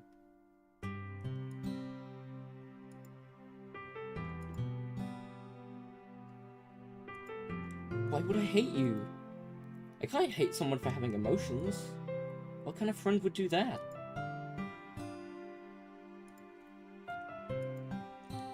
Yuri lifts her head.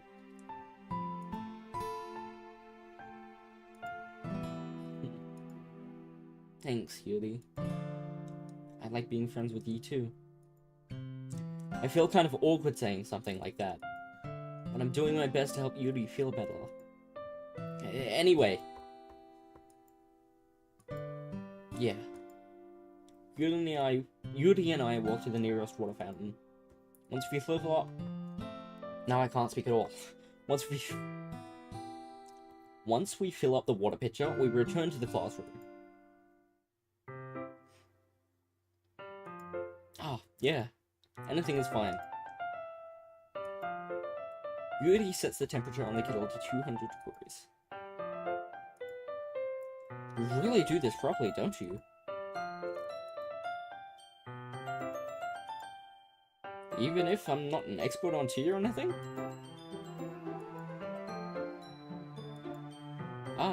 Perhaps I will. Yuri fetches the teapot and begins measuring the tea leaves. To my surprise, she even starts humming a little to herself. You must be in a good mood now.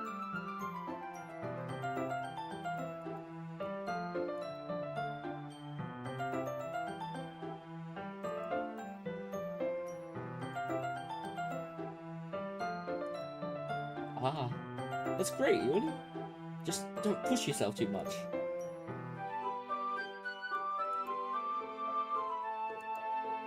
That's... Yuri wasn't kidding. I don't even know if I could keep up with this. I watched Yuri pour a cup of tea for each of us. Eh? Why's that?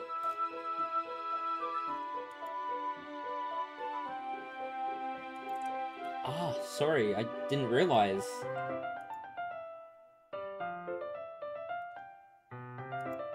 Is that so? I wonder why that is.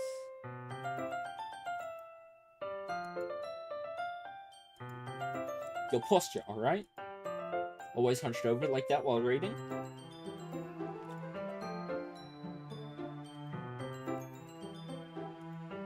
Fair enough. I'll go ahead and get the book. I retrieve the book from my bag. Ah, I have some chocolate as well. It's a bag of small chocolate candies that I kept hidden from his candy radar. I take it since it'll go down well with the tea. Yuri and I sit against the wall, teacups at our sides. As if in sync, we assume the same reading position as last time, each holding one half of the book. But this time, our bodies are even closer to each other. Yuri slides closer until our shoulders are touching. How am I supposed to focus on reading like this? Yuri was always kind of cute, but when she's being less apprehensive, it's almost more than I can handle. Yuri hands me my teacup. Holding it with my hand that's not holding the book, I end up in a position that makes it even harder to focus. Because now I need to worry about making sure I don't accidentally touch her chest. Meanwhile, Yuri hasn't noticed a single thing.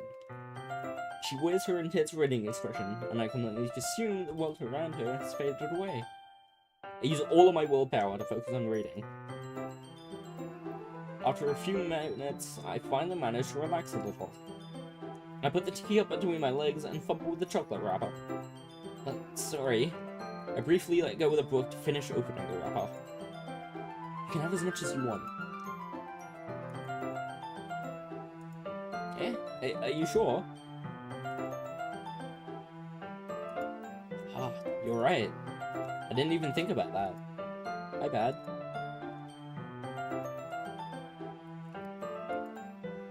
Are you sure? Yuri opens the book with both hands. She holds it so that I don't have any of a time reading from it. Any harder of a time reading from it.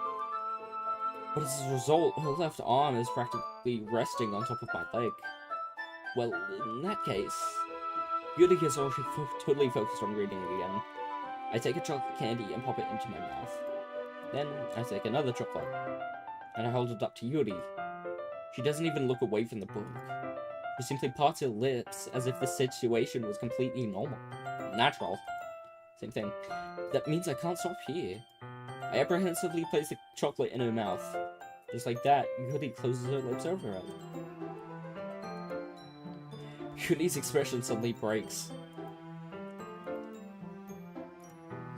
Yuri looks at me like she needs to confirm what just happened. Sorry. I guess I shouldn't have done that.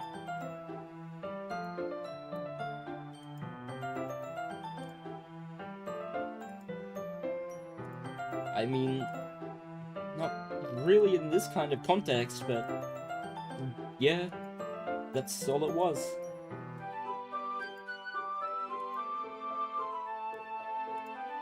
I see. The situation has gotten really tense.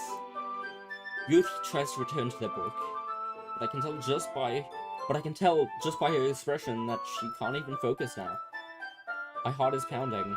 I nervously take another chocolate between my fingers, but this time Yuri's eyes meet mine. How did it even come to this? Yuri doesn't avert her gaze. I notice her chest rising and falling to the rhythm of her breath. I raise my arm. Like before, Yuri parts her lips, but it's different this time. I take the chocolate and place it in her mouth.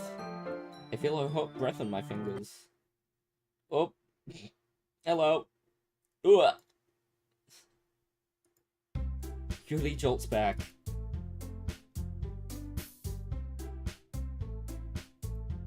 Yeah, of course. The spell is abruptly broken. Yeah. Yuri picks up the teacups from the floor. I pick up the bag of chocolate. In the end, we hastily clean up without so much as a word between us. I get the feeling this is something neither of us will have the courage to bring up. Who should I share my poem to first? I'll go in reverse order this time.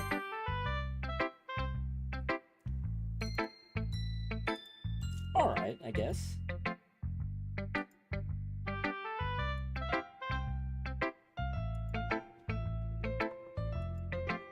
I wouldn't count on that. Sure, here you go. I give my poem to Monica.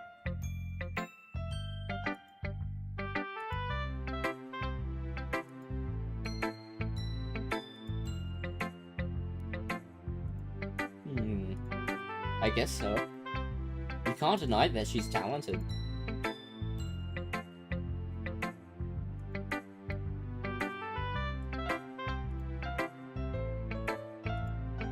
I noticed that too. Or when she's talking about literature, it's like a light turns on inside her.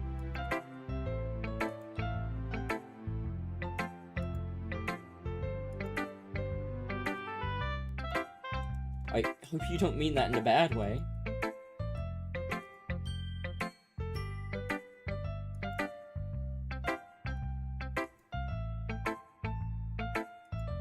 Eh?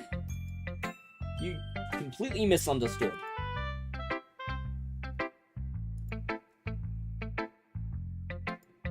Wait, really? Monica kind of whispers that last part to me. Well, there's not really anything wrong with that.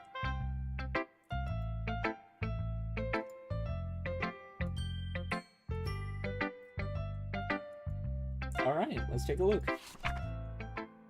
Save me. The colors, they won't stop. Bright, beautiful colors. Flashing, expanding, piercing, red, green, blue, and endless. Is that cacophony? You've got that same kind of...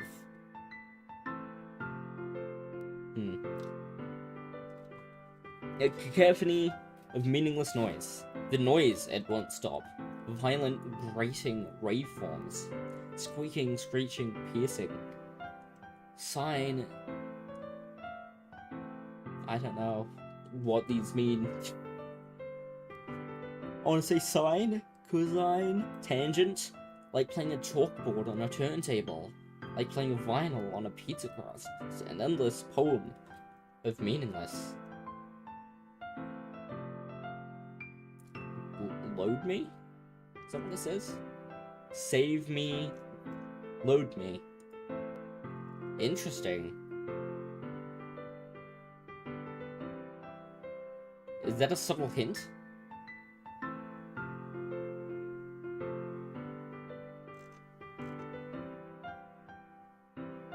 I feel like that's a subtle hint at something. I feel like that's a very subtle hint.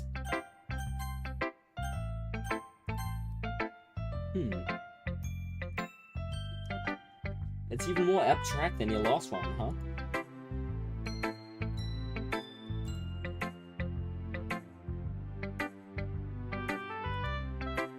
I'm sorry if you didn't like it. Actually, I should not have that. I feel like that'll be important. What? Oh lord, I gotta skip through all this.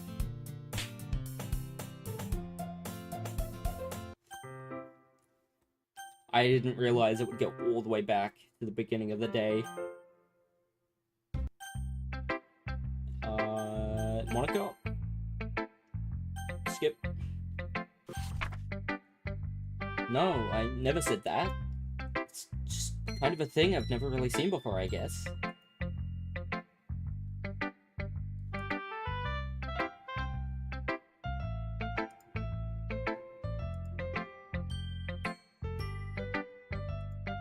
I see.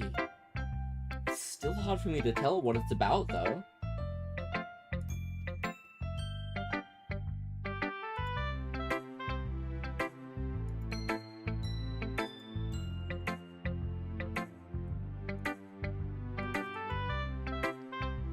Another writing tip.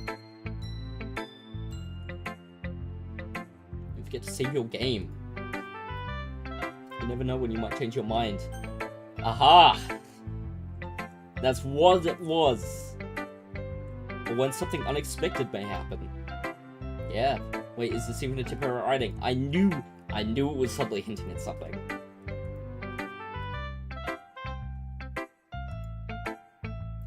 It said save me and load me.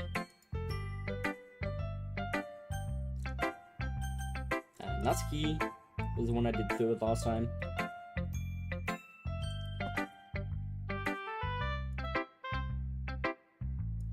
That's good.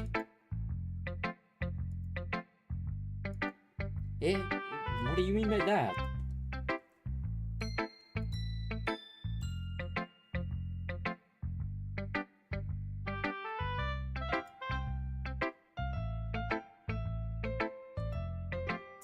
Natsuki stopped short all of a sudden. Eh? What are you talking about? Keep your voice down.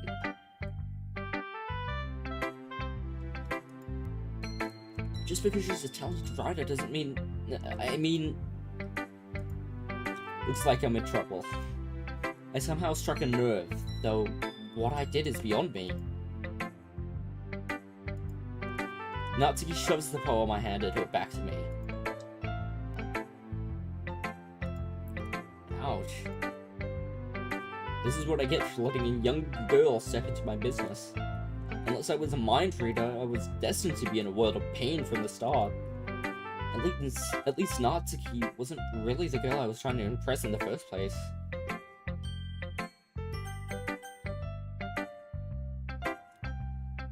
Sayori?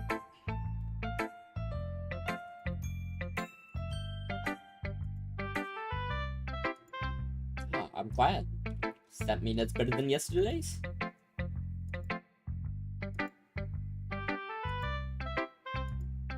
That's not very helpful, you know?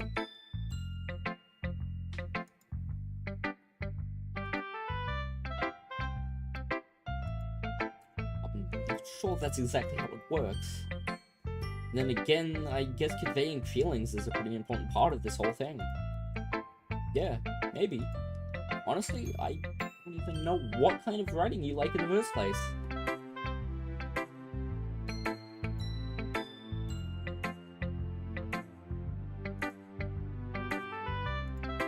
Ugh. Why don't you at least try giving it some thought? Yeah, right. But you're always thinking about other people. You need to think about yourself once in a while. If you don't, you might end up getting hurt at some point.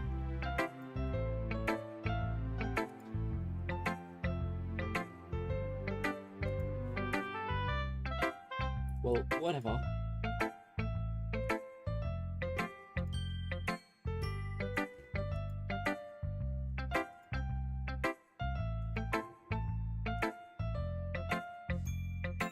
Bittersweet, yeah.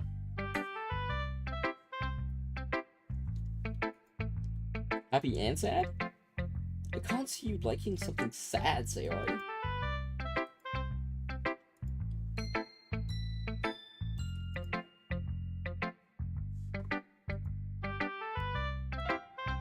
Sayori, that's unexpectedly poetic.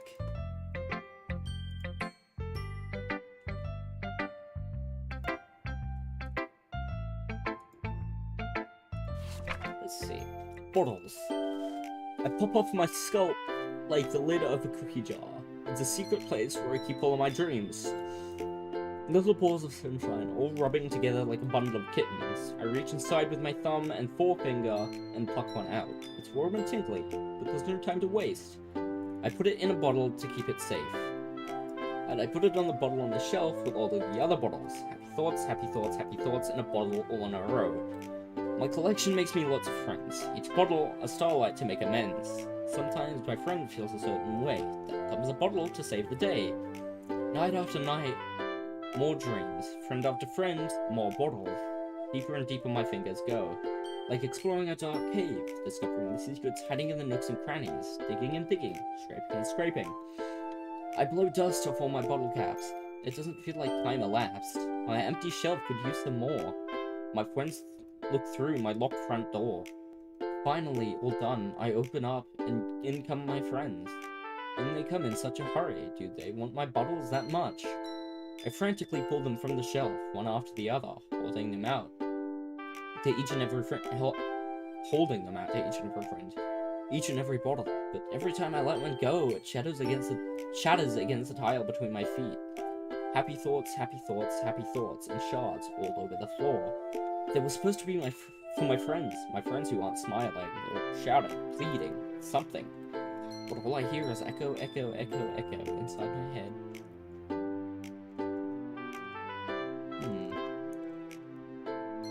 Honestly, I was not expecting this out of Sayori. Then again, she did just say that happy, sad is her kind of thing. So, yeah, this is very related to that, I guess. It's happy and sad and complex, like, deep, kind of. So, holy crap. Sayori, did you really write this? Yeah, but, I mean, I didn't expect something like this coming from you.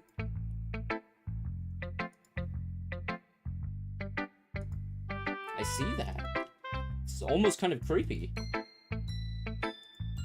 Well, not exactly. Maybe because I'm used to seeing you so cheerful. Well, never mind. I'm thinking too hard about it. Point is, it came out good, so you should be proud of it.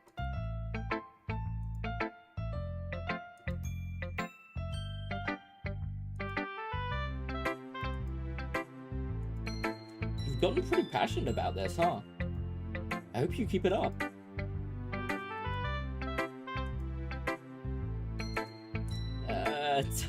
Don't get ahead of yourself. Sayori's always had a habit of getting obsessed with something before dropping it no more than a week later. I wonder if this is one of those times. But seeing this passion in her eyes makes it hard for me to be pessimistic. And Yuri.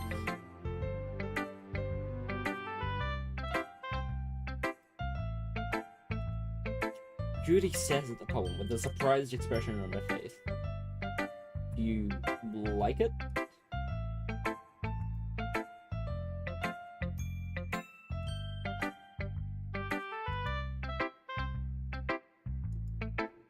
Maybe that's why. You did a good job explaining.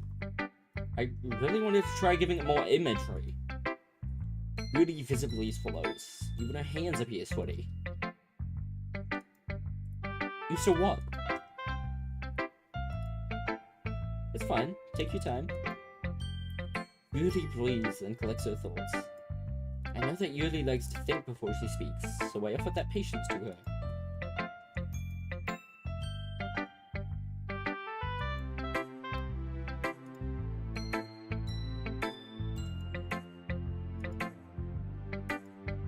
Are you saying you've never shared your writing before? Yuri nods. Really? I don't believe it.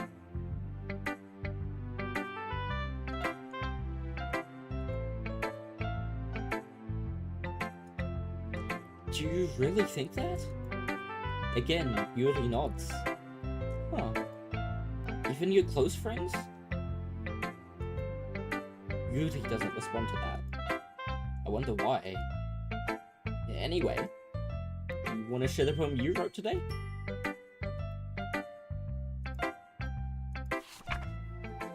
The raccoon. It happened in the dead of night while I was slicing bread for a guilty snack. My attention was caught by the scuttering of a raccoon outside my window.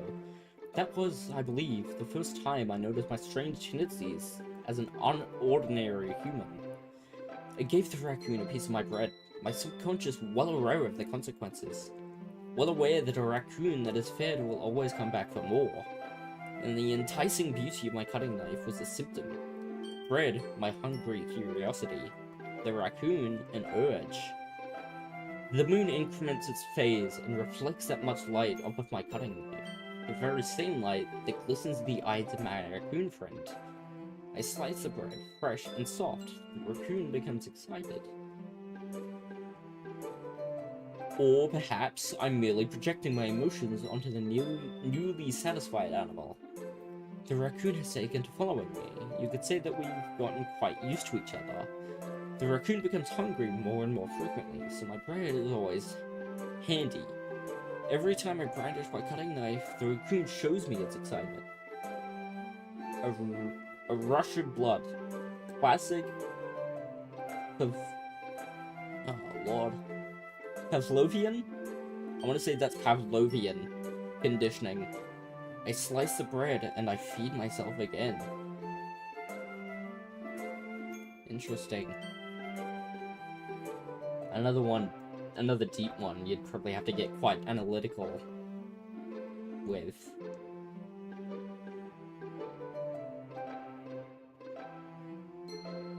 And I want to say, considering the game and its genre, this has something to do with...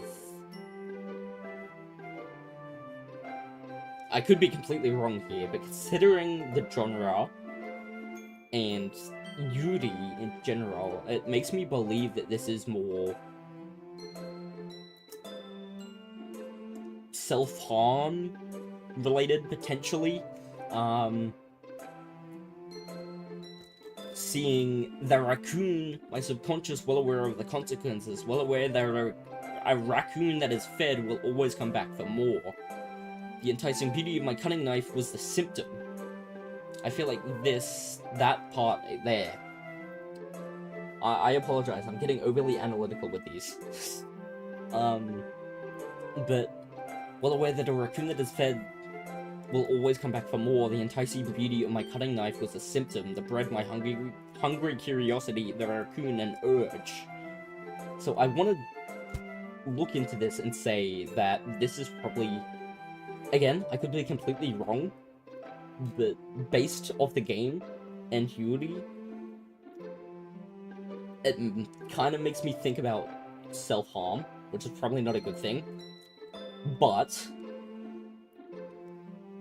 I can imagine a raccoon, depression, that is well fed. The beauty of my cutting knife was the symptom. So my guess is harming yourself with a cutting knife is the symptom that feeds the raccoon or depression. The bread, my hungry curiosity.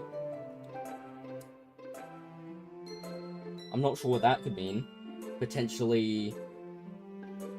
I don't know. It could be completely wrong. Could be way over analyzing this. Could be completely off. But that's just what I'm getting out of it.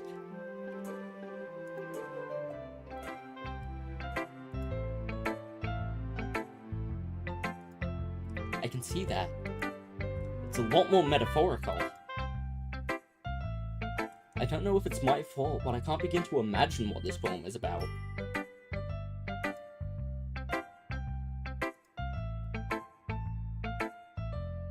Using the poem as a canvas to express vivid imagery and conveying emotions through them. Yeah, if I take it at face value, then I can't even figure out what it's supposed to mean.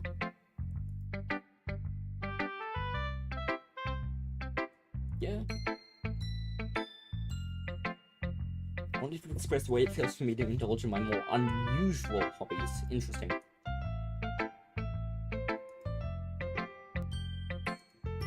Why do you keep them to yourself?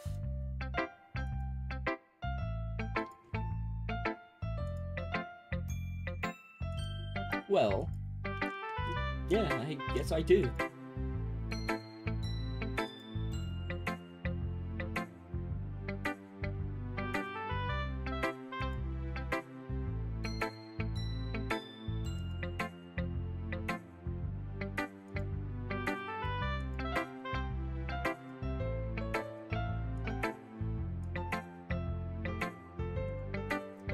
That's exaggerating a little bit.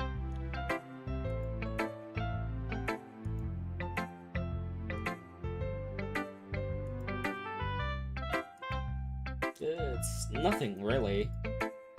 Yuri smiles sincerely at me. For just a moment, her timidness seems to disappear.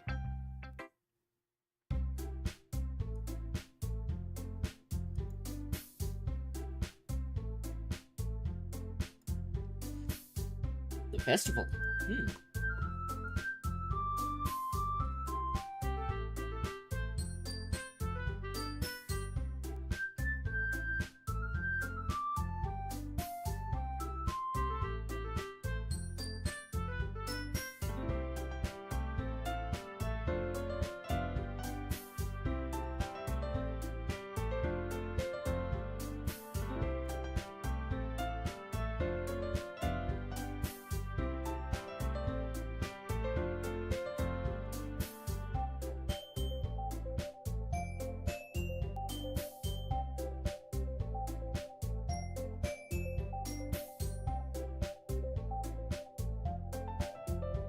Yuri has been colouring a poster holds up for us to see.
I now realize...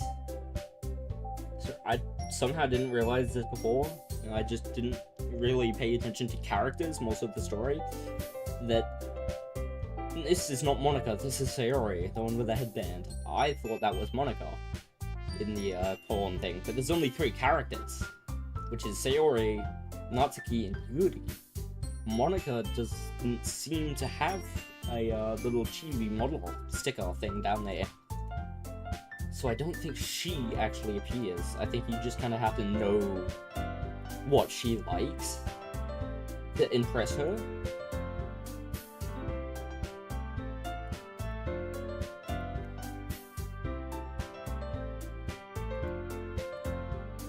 Natsuki and Yuri remain silent.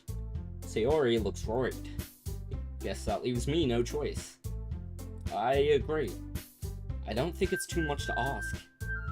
I think that Sayori and Monica have been trying really hard to get new members. The least we can do is help them out a little bit.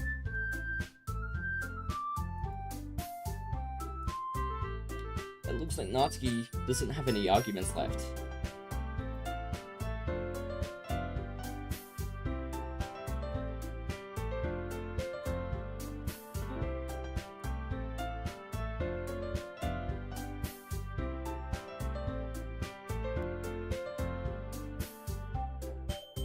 Yuri dejectedly glances around at everyone else's expectant faces.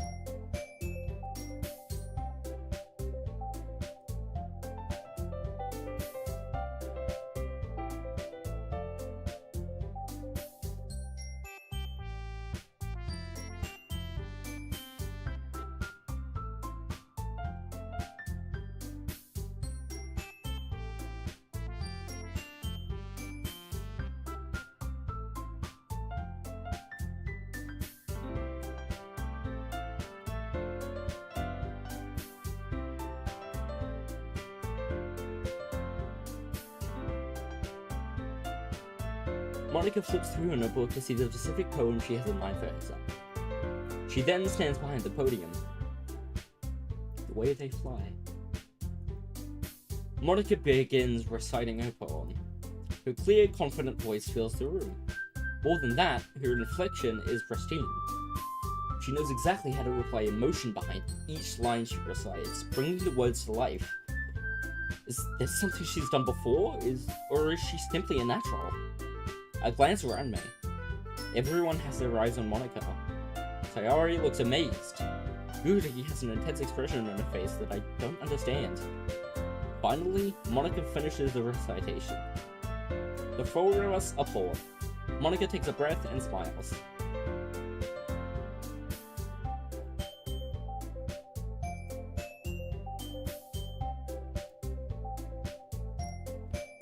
Ooh, Yuri stepping up, okay.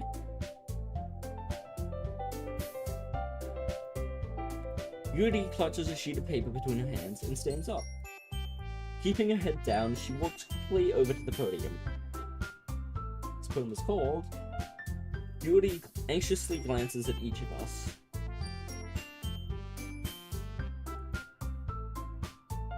After her image becomes known. Yuri's voice shakes as she starts reading the poem. Just a moment ago, she practically refused to do this. Why is she suddenly putting in so much effort? As Yuri gets past the first couple of lines, her voice changes. It's almost like what happened when Yuri gets absorbed into her books. Her quivering words transform into the sharp syllables of a fierce and confident woman. The poem is full of twists and turns, and its structure that she enunciates with perfect timing.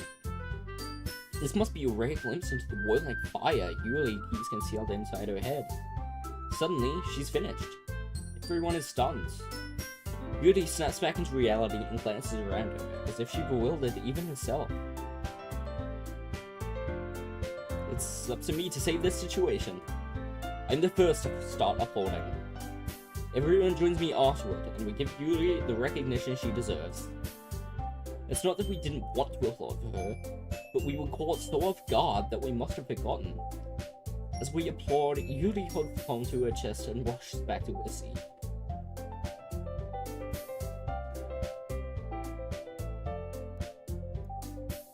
Looks like Yuri is down for the count.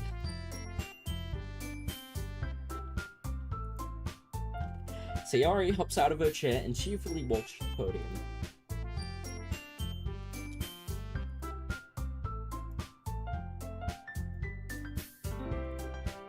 Sayori.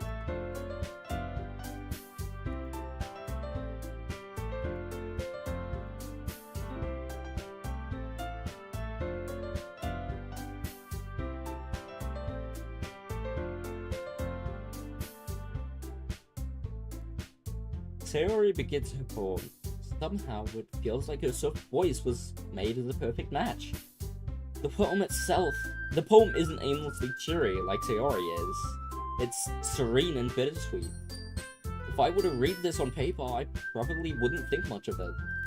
But hearing it from Sayori's voice almost gives it a whole new meaning. Maybe this is what Sayori meant when she said she likes my poems. Like I get to read more deeply into someone I thought I knew through and through. Sayori finishes and we applaud. Good job, Sayori. What does that even mean?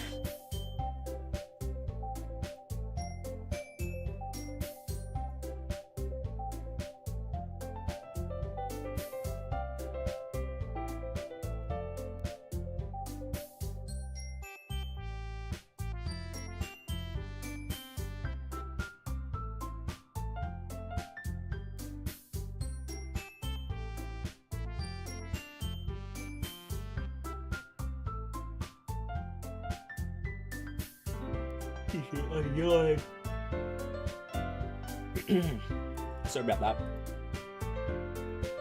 Natsuki?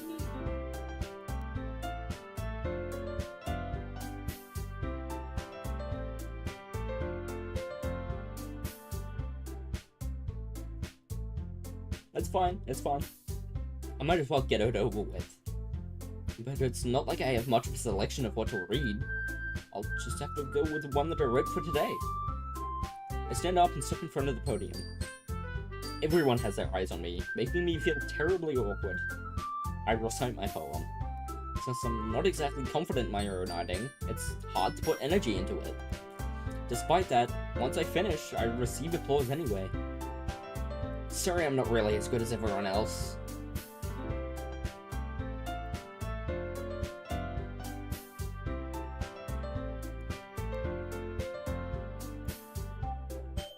Yeah, maybe.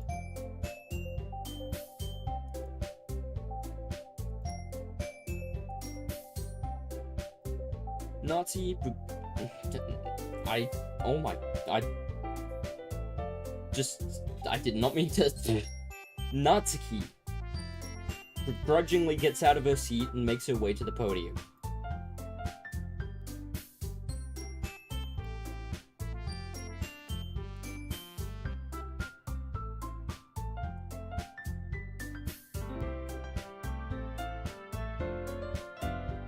Natsuki takes a breath. Once she starts reciting the poem, her sour attitude disappears a little. While she's still a little unenthused, her poem has a rhythm and rhyme to it. It's Natsuki's trademark style, and it works surprisingly well when spoken aloud. The words feel like they bounce up and down, as if giving life to the poem. Natsuki finishes, and everyone applauds. She hops back to her seat.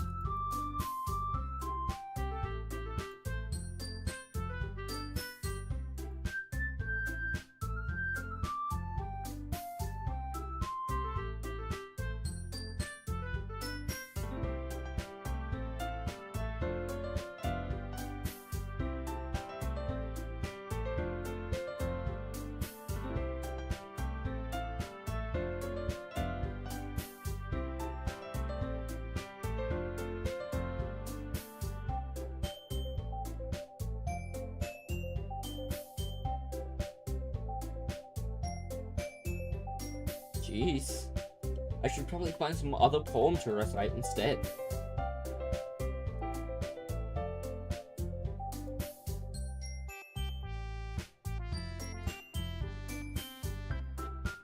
Ah, yeah, no problem.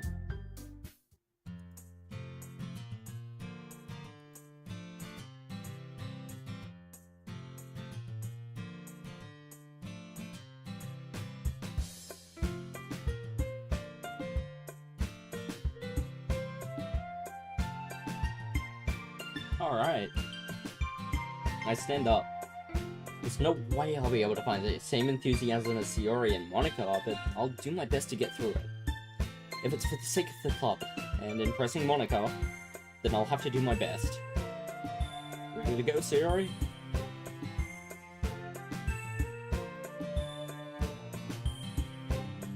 Jeez, guys. Don't make such a big deal out of it. Well, how am I supposed to respond to that? Whatever. Let's go already. I walk home with Yuri once more. Even though it's only been a few days, a lot of things have already changed. But today, Sayori is being a little quieter than usual on the way home. Sayori? Ah, no wonder.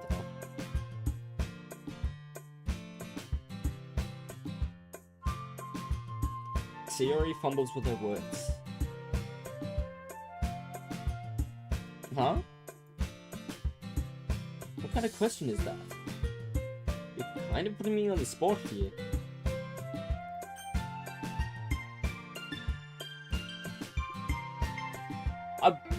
Oh man. Gives me choices? Come on. Well, every once in a while. You'd be fine with that, wouldn't you? Probably not, but... walking home with Yuri, huh? Why does the thought of that make my heart pound? I mean, given how hard it is for her to socialize, I would feel awful turning her down, so... That has nothing to do with what I just said. Jeez. There's not even any point in speculating something that's never going to happen.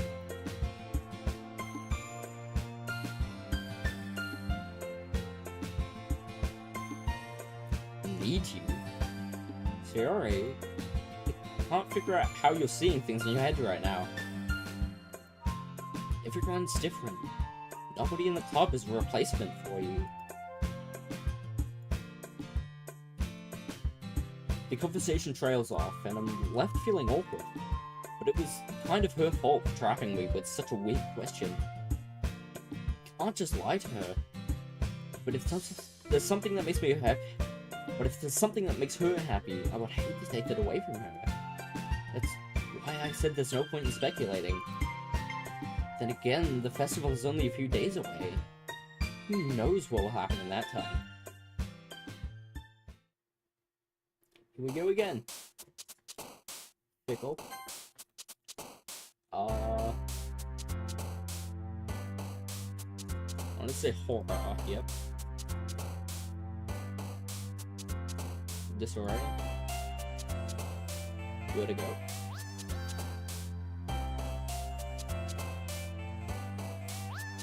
Uncontrollable? Yeah. Right.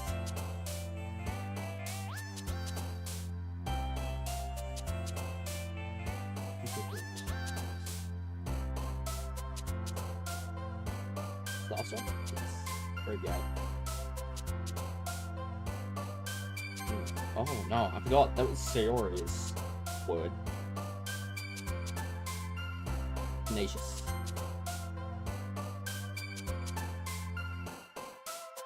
Yeah. After image.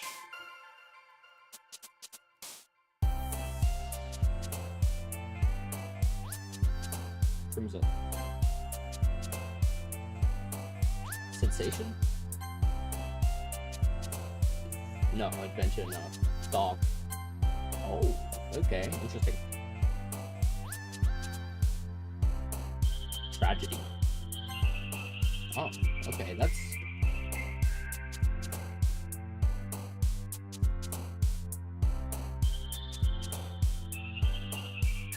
Broken? Oh, wow, okay, I'm getting a lot of Sayori's. Massacre. There we go.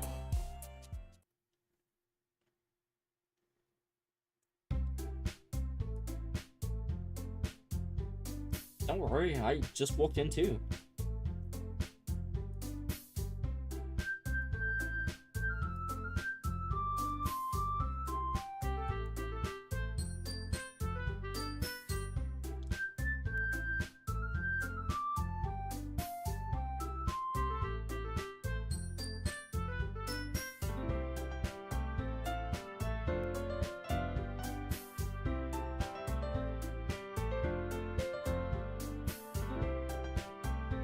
You sound a bit like Sayori all of a sudden.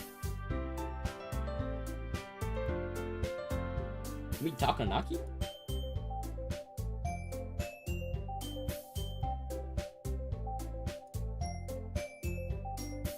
Well, actual squid.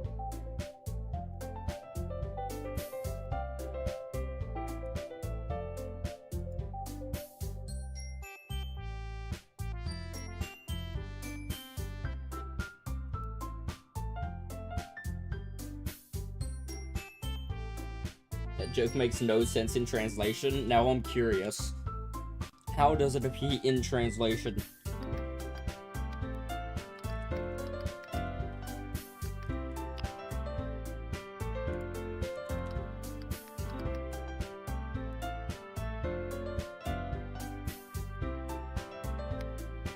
Yeah, I'll figure it out later.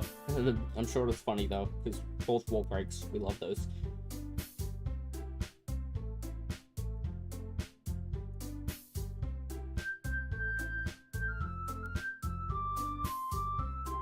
Where is Sayori anyway? Oh, there you are. Sayori is sitting at a desk in the corner of the room, looking down at nothing. I walk over to her. Hey, Sayori. I wave my hand in front of her face. You're spacing out again.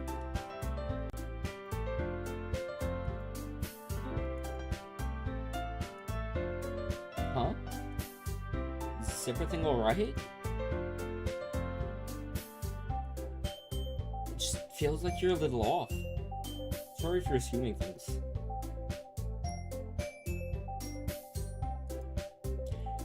Sayori shows me a big smile. Well, alright. If you say so. I worriedly glanced at Sayori before turning back toward everyone else. The conversation has already dispersed, with everyone back at their usual activities. Maybe I should ask Monica if she's noticed anything about Sayori recently. Since they've been preparing for the festival, they must be spending a little time together. I timidly approached Monica, who was shuffling through some papers at her desk.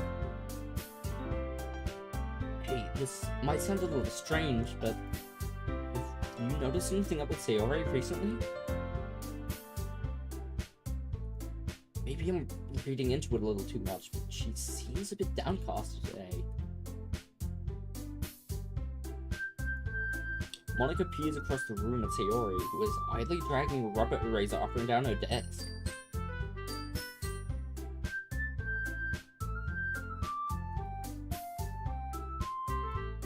Yeah, but she's never really like this.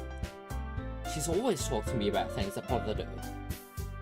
This time when I asked her, she was really dismissive. Sorry, I know it's not your problem. I just wanted to ask if you knew anything, so I'll drop it now.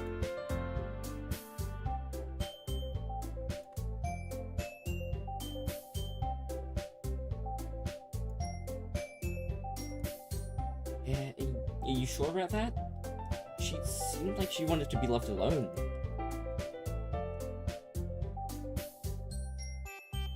Person of interest? What do you mean by that? Me? How on earth would you come to that conclusion?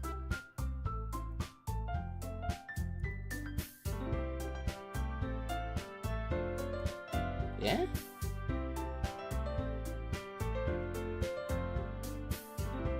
What? No way. Sayori is always like that. She's always been full of sunshine. Not any different now than it has always been.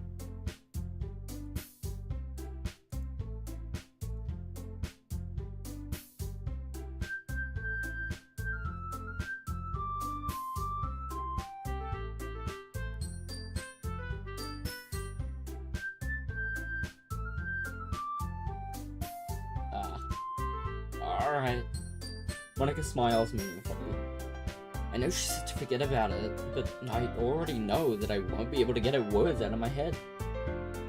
Monica stands up from her desk and walks across the room to where Sayori is sitting. I watch her kneel down to Sayori and gently talk to her, but she's keeping her voice so quiet that I can't hear her near. I sigh and sit myself down.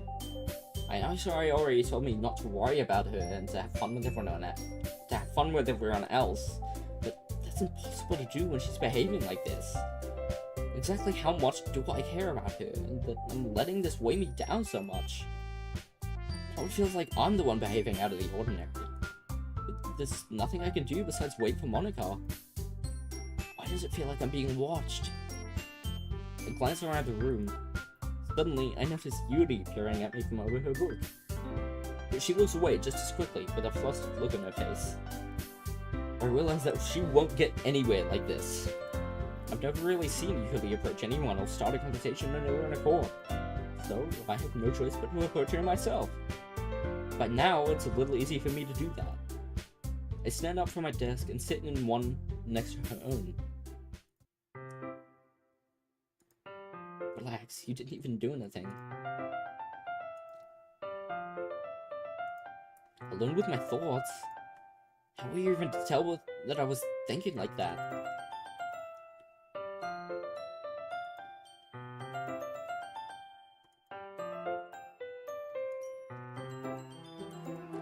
In any case, I guess you're right. Sorry if I caused you any concern.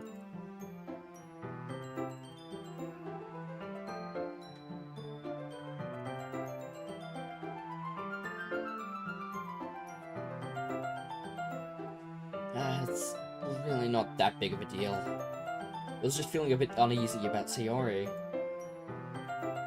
Yeah, she seems a little off today, but when I asked her about it, she didn't want to admit it to me. So I can't help but wonder if something happened to her. Eh? It's not that, I just didn't want you to misunderstand. Sayori and I have just been friends for a long time, that's all.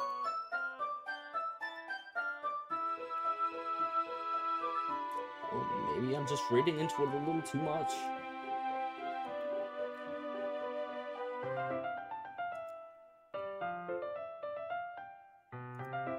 Ah, so you think that there might be something behind it after all?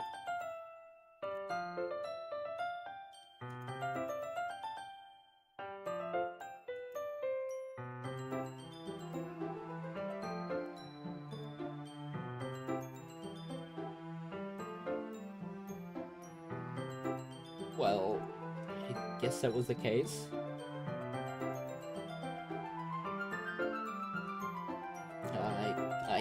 I guess. But you don't need to put it that way.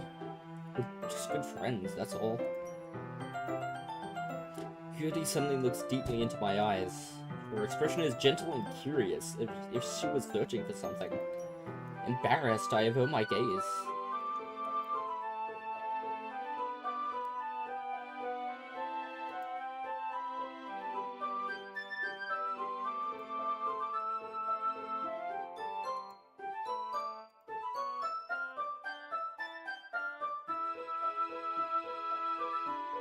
Yuri, you're giving me too much credit. I'm a pretty simple guy. So I think I'm pretty good at understanding my own feelings. I'm not nearly as sophisticated as you. It is what it is. Anyway, as long as we're here, why don't we do some reading? Yeah. I should be taking my mind off this whole thing anyway. Back then we go. Or not. After some time passes, Monica calls out to the club room. Before I know it, everything is back to normal. Everyone goes to retrieve their poems, and I do the same. I make eye contact with Monica, and she smiles at me. I wonder what she was talking about with Sayori.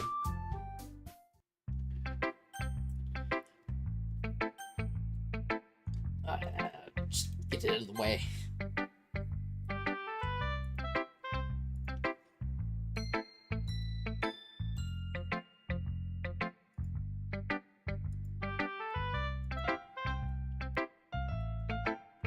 Really, that's the wrong way to put it. This never did come naturally to me, but I've been able to improve so much thanks to you. You're really the example I was chasing after. Yuri gently smiles to herself.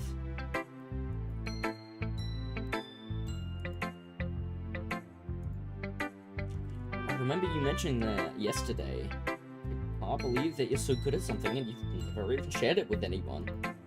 It's kind of a shame.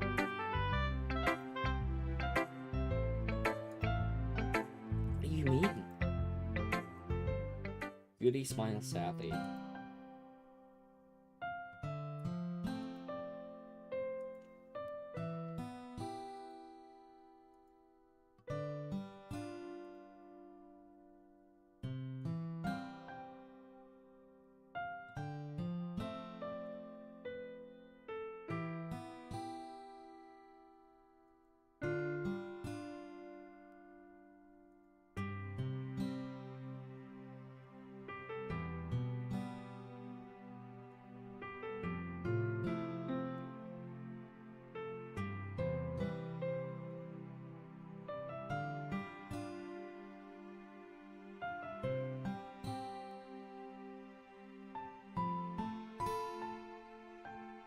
People say that about you?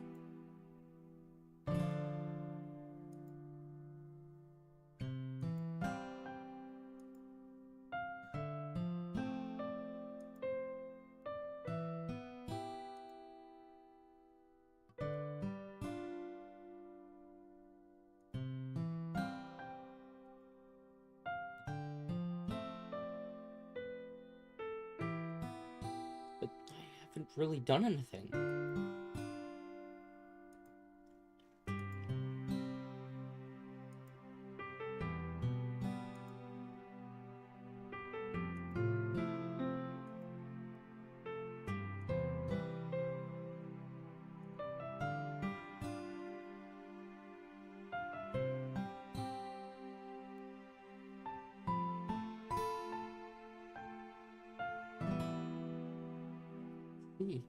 I treat you how you deserve to be treated, Yuri.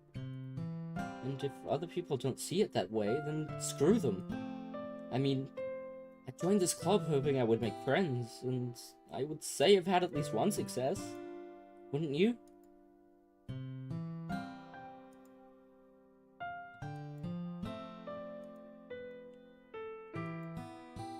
Yuri puts her head in her hands. But this time she's smiling as she does it. Do you want to show me your poem?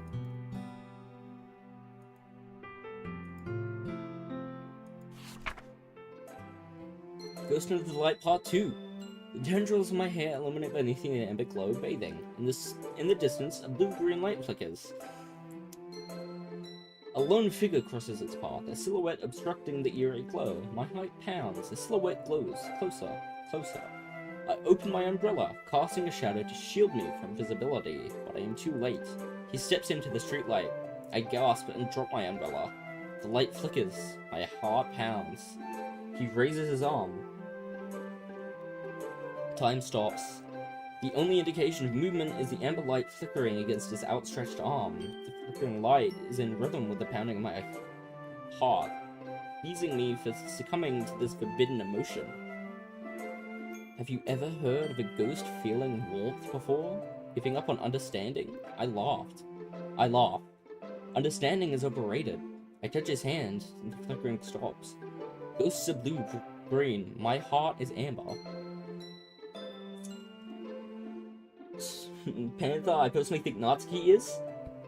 I can see the appeal behind all of them.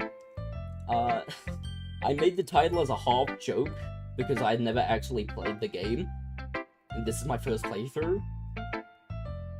So, but no, I'm certainly seeing the appeal in all of them, but at the moment, that is holding true. Yuri, in my opinion, is best girl. Finishing the poem, I start to hand it back to Yuri, but instead of taking it from me, she looks away. No, of course not. I just don't really know how I should respond. Despite Yuri's poems usually being cryptic, it wasn't hard to figure out what this one was about. 234? Let me change that to 235. I'll work on my brother simping over Yuri.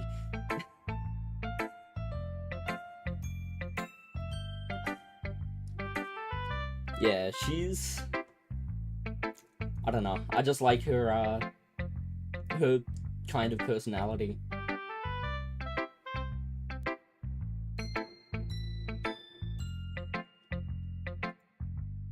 That's fine. I understand this one. Yuri is having an even harder time speaking than usual. Does this one mean a lot to you? Yuri nods. I'm not really good with words, but I'm happy that you shared it with me. So thank you. And I hope we keep going, and I hope we keep spending time together. Despite my inability to make eye contact, I see a faint smile emerge on Yuri's lips. I once again try to hand the poem back to her, but instead, Yuri gently takes my hands and pushes them back toward me. I hesitate in response to her warm touch. Once again, Yuri fails to form a complete sentence. You mean I can keep it? Yuri nods. I'd love to. Again, Yuri faintly smiles as if she doesn't want me to notice. Just want to jump into the stream to agree, Yuri is pretty cool. Yeah. This is my first playthrough, so I kind of made the title as a half joke. because I've seen the characters before, and Yuri was the one that kind of appealed to me the most, just based on appearance. But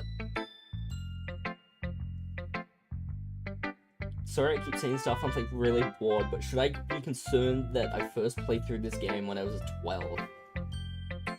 I feel like that's okay if you're one that can deal with like psychological horror elements and deep things. That sounded really weird. Not in that way. Not deep things in that way. No. Context. Phrasing. But yeah, like deep things emotionally that kind of make you think about things differently. Yeah. And I mean, if you could handle that stuff at 12, then I feel like that's perfectly okay.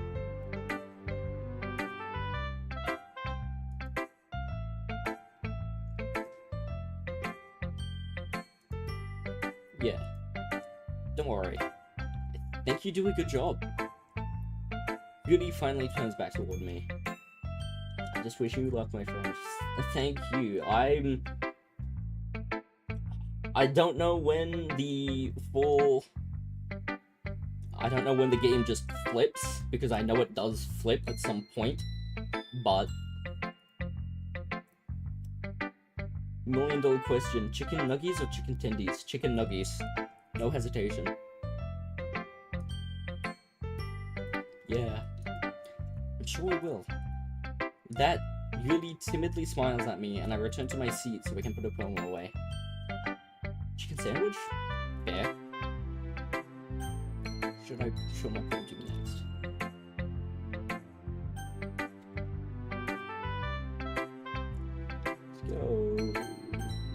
Let's go. Let's show it to the tsundere. Hey, you didn't even... Just installed MAS? Wow, okay. Natsuki hates me now because all my poems appeal to Yuri.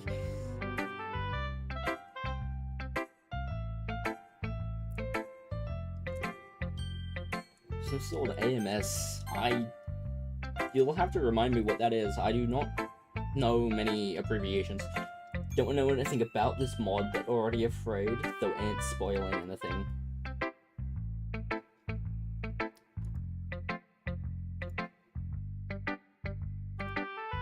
Come on, I can already tell you don't like it.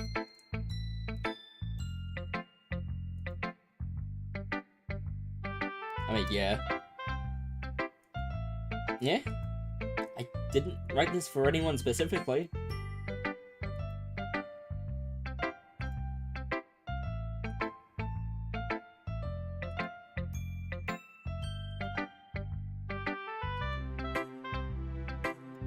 Well, of course I am.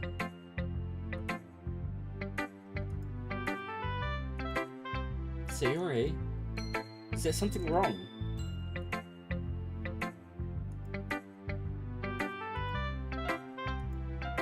Alright. Just tell me if you need anything.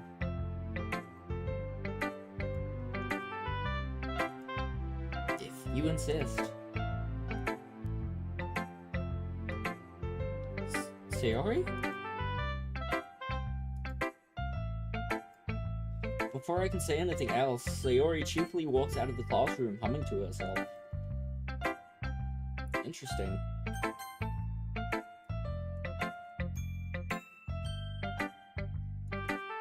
Well, being in this club is one thing, but performing in front of a bunch of people... I'll have to give it some more thought.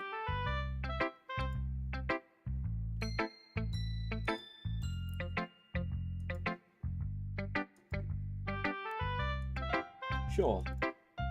I let Monica take the poem I'm holding in my hands.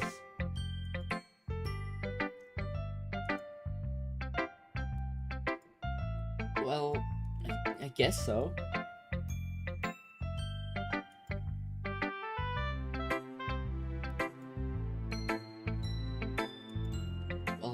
just needs some patience and a way to talk about other things in her head, I guess. I'm still getting the hang of it myself.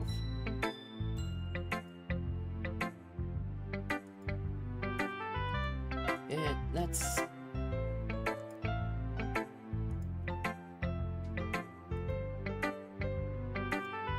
Well, I just feel bad that she has a hard time relaxing. I think that just said. I accidentally skipped it.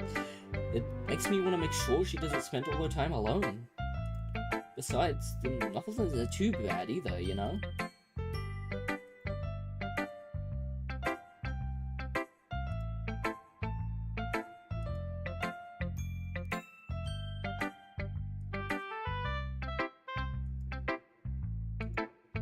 You say that like I'm going to hurt her.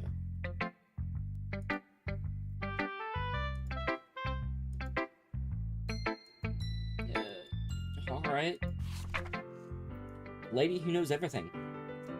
An old tale tells of a lady who wanders Earth. The lady who knows everything. A beautiful lady who has found every answer, all meaning, all purpose, and all that was ever sought. And here I am, a feather. Lost adrift the sky, victim of the currents of the wind.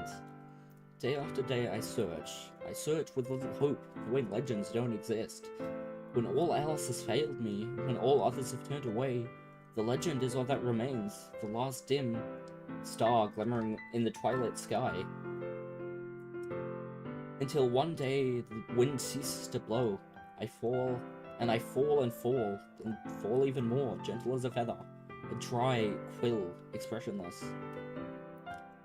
But a hand catches me between the thumb and forefinger, the hand of a beautiful lady. I look at her eyes and find no end to her gaze. The lady who knows everything, knows what I am thinking. Before I can speak, she responds in a low voice. I have found every answer, all of which amount to nothing. There is no meaning, there is no purpose. We seek only the impossible. I am not your legend. Your legend does not exist. And with a breath, she blows me back afloat, and I pick up a gust of wind. I have a feeling this one's... Considering my choices, I have a feeling this poem is now starting to become just the script describing Yuri.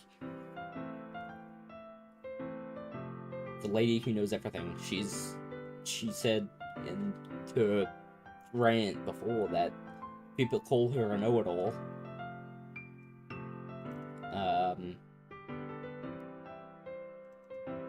But a hand catches me between the thumb and forefinger when we were reading the book together.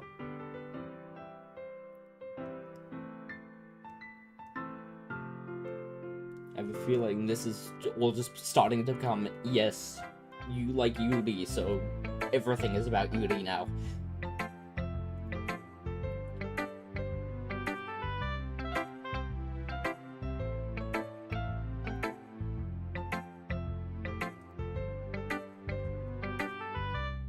I see. I never really put much thought into it.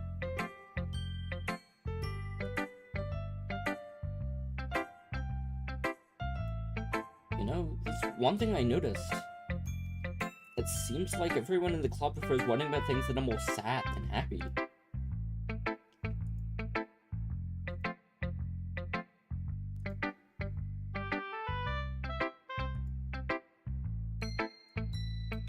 You mean one-dimensional?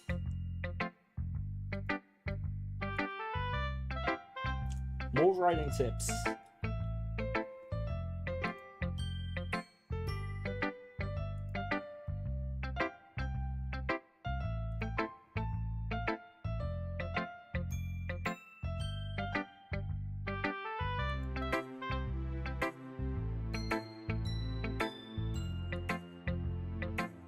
That is good advice. Find people who are into writing.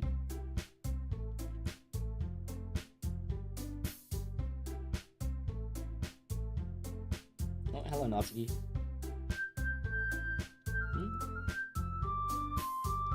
That's right, 3. Oh, catchphrase.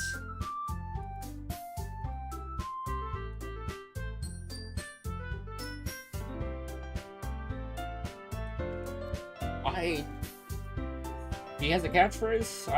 I haven't noticed a consistent trend.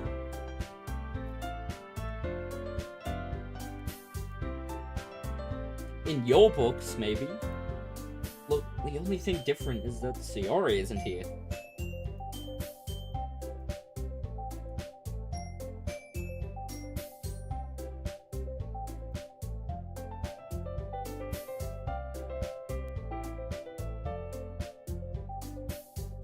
She actually wasn't feeling too well and went home early.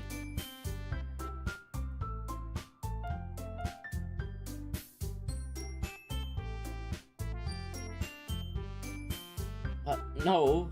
First of all, stop misunderstanding my friendship with Yuri. And second, she's kind of been avoiding me today, so I didn't want to force her. That curious expression coming from Yuri, of all people?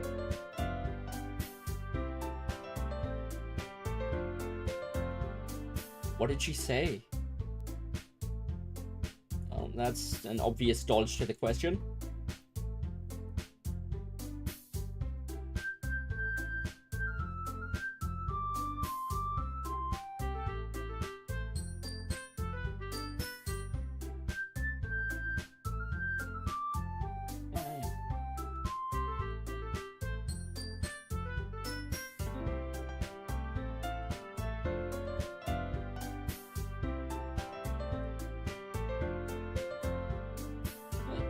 Yuri is not useless.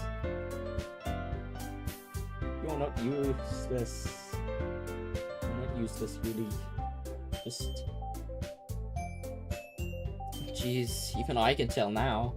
I guess I never gave Sayori enough credit, but I can tell things are even harder on you when she's not around.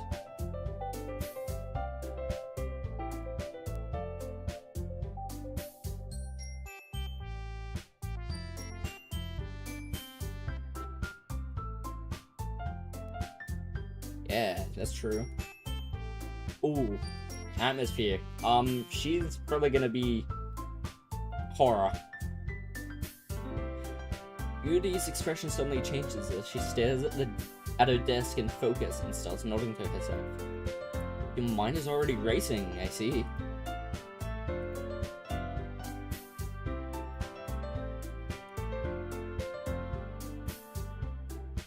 The one who is truly useless.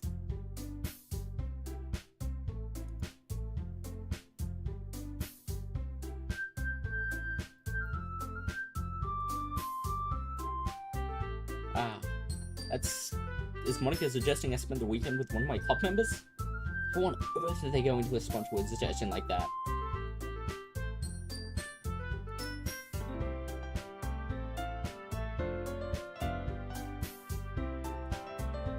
Natsuki tries to mumble a bunch of excuses like that.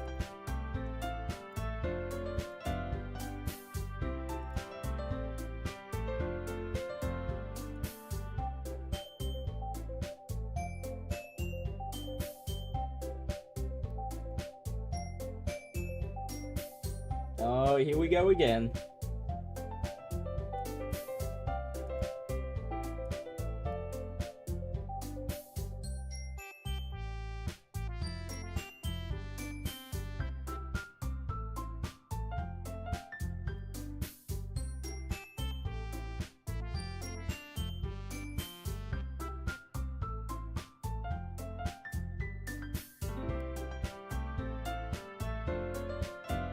Oh lord, here we go. Ah, of course. Everyone looks straight at me. But of course, I'm going to go with... Yuri. Well, I'll probably be most useful helping out Yuri.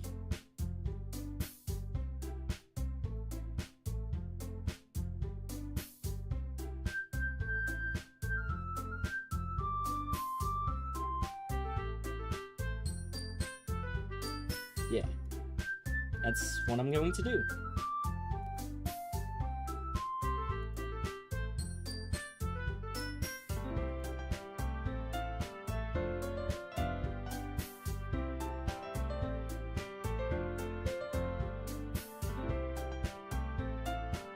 Everyone can tell that Natsuki is feeling a little sour.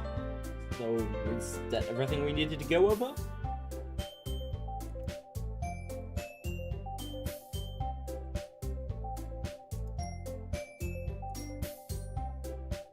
Me? I guess you could say I'm interested to see how it will turn out.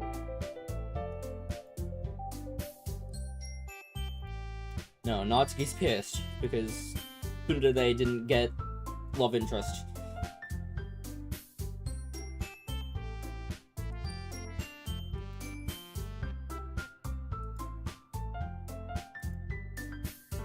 Yuri anxiously glances between everyone in the room.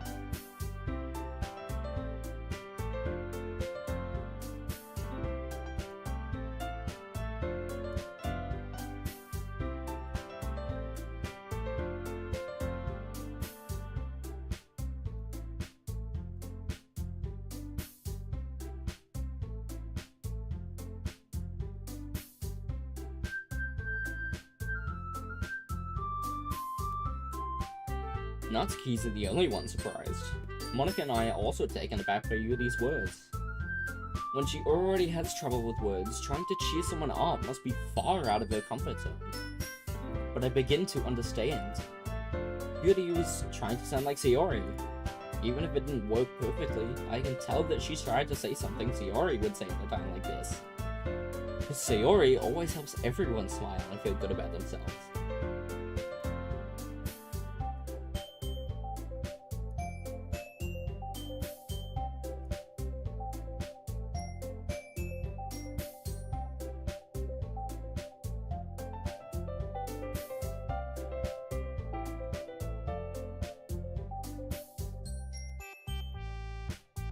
Everyone picks up their things.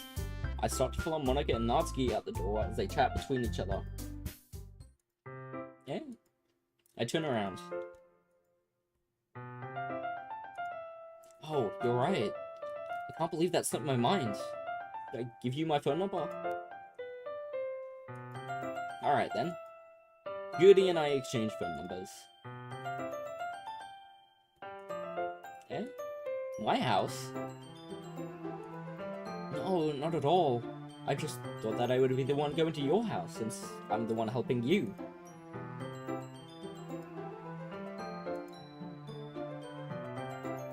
Alright. In that case, it won't be a problem.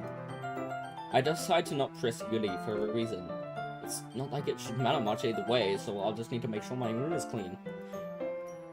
I hope I manage to make myself useful in some way.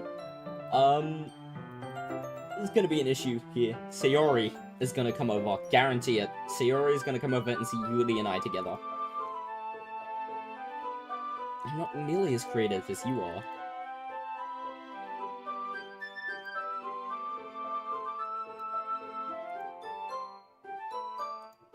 Wait, you don't actually think that, do you?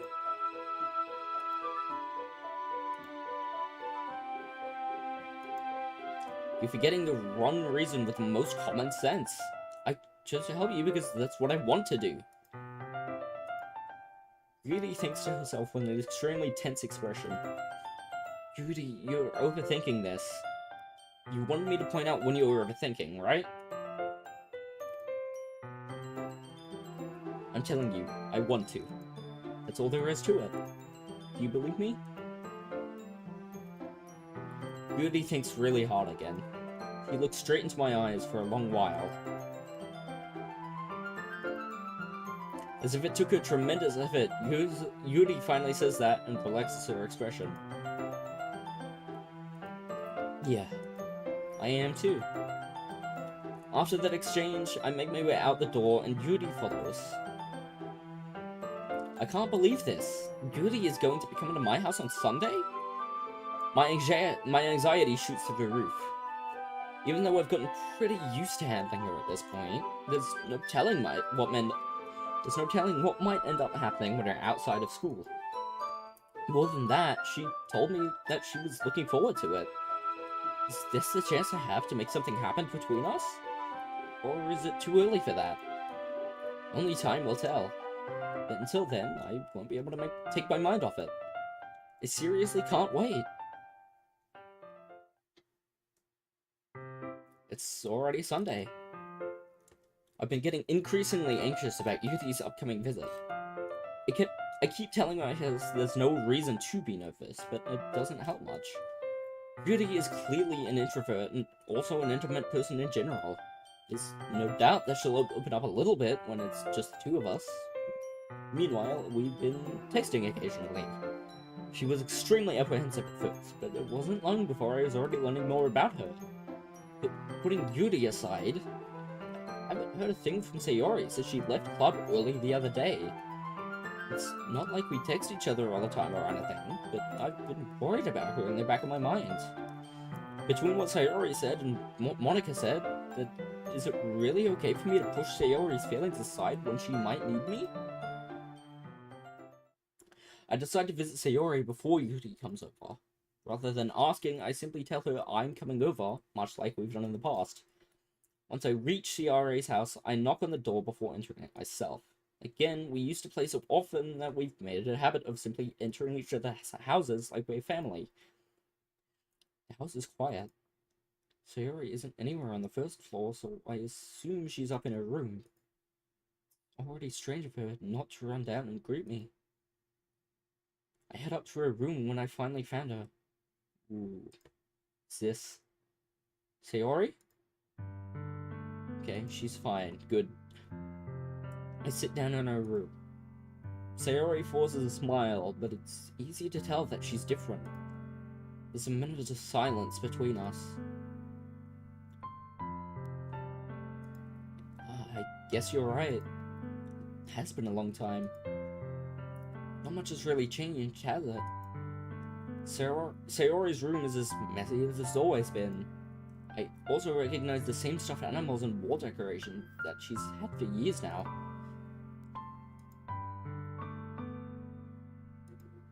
That's because I ended up cleaning it for you.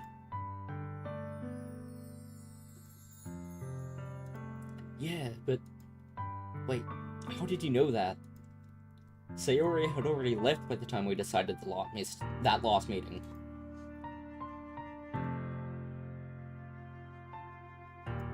Ah, that's true. But what about you? Aren't you going to be helping Monica today?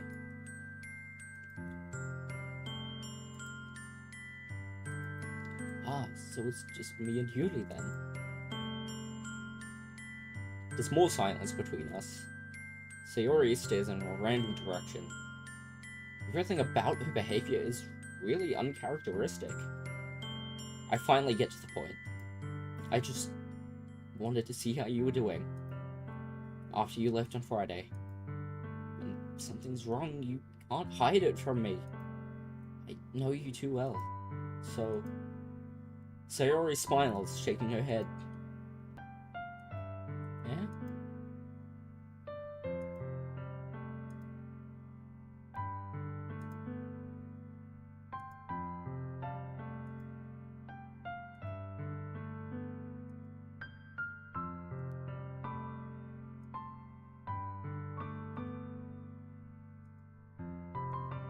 Sayori! I grab Sayori by the shoulders. What on earth are you saying? Are you listening to yourself right now? I know something happened to you. There's no other explanation for you to be like this. So tell me already. Until I know, I won't be able to stop thinking about it. Sayori gives me an empty smile.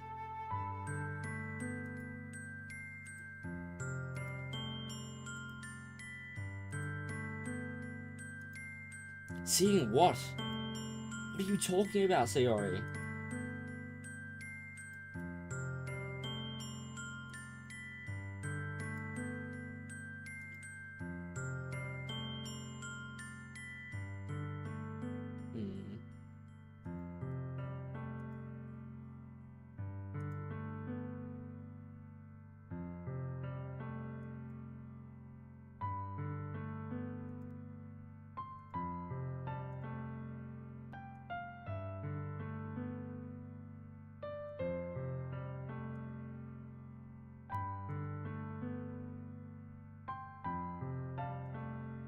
I'm in shock.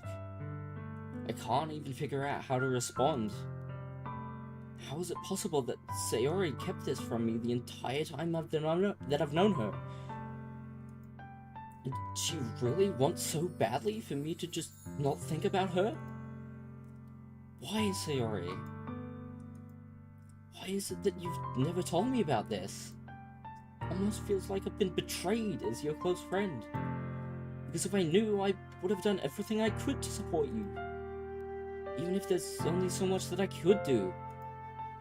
I would have tried a little bit harder to make every day a little better for you. That's why I'm your friend. All you had to do was tell me.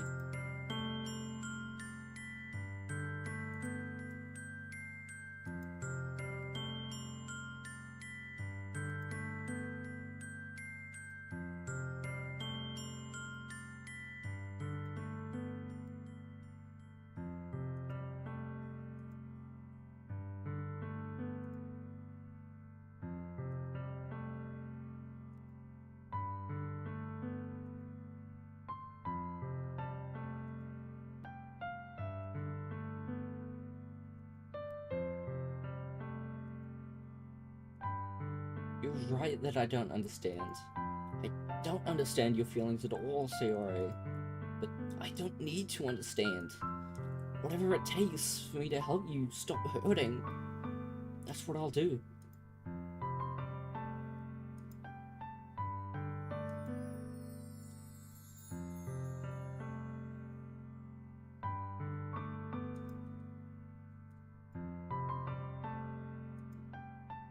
Tears streaked down Sayori's face.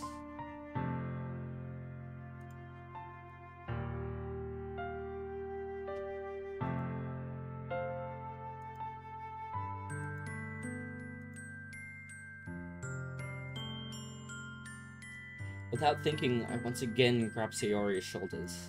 This time, I pull her into a tight embrace.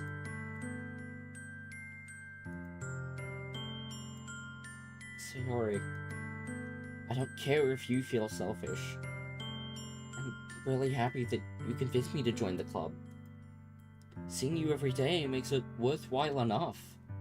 If I make friends with everyone else, then that's just a bonus.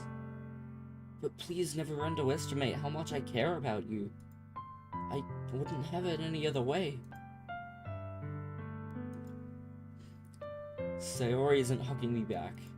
Despite my arms being wrapped around her, Sayori's arms remain at her sides. She starts sobbing next to my ear.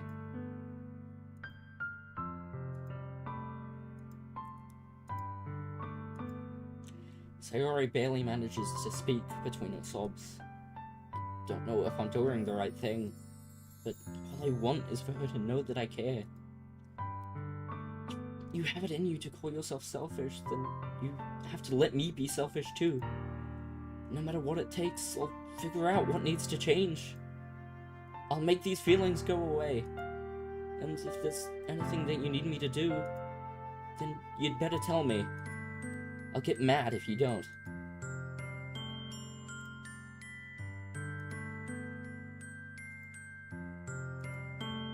Gently, Sayori finally puts her arms around me in return.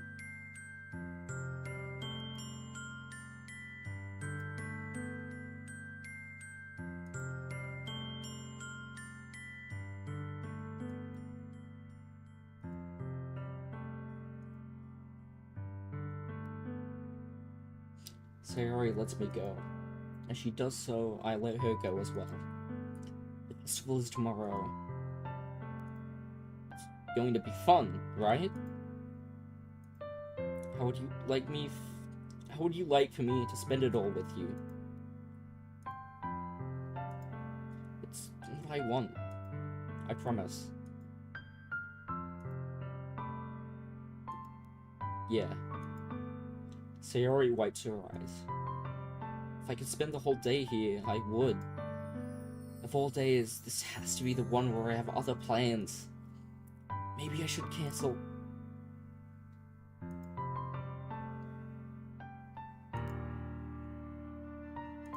But it's almost time for Yuri to meet me at my house. At the very least, do you want to come along and help out? It would be fun. To my surprise, Sayori shakes her head.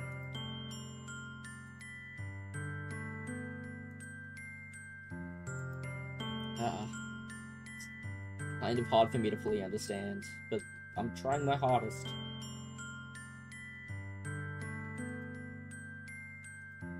Alright, I look forward to it. I say goodbye to Sayori and exit her house. On the way home, I find myself still feeling uneasy. But it's hard for me to keep thinking about it when Yuri is about to come over too. I think Sayori is right. Shouldn't be worrying too much, and we're definitely going to have a great time tomorrow. I should just focus on what's ahead of me.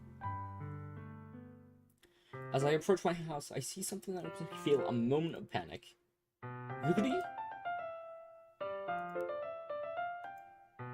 You're a little early. I'm sorry I wasn't home yet. Were you waiting for a long time?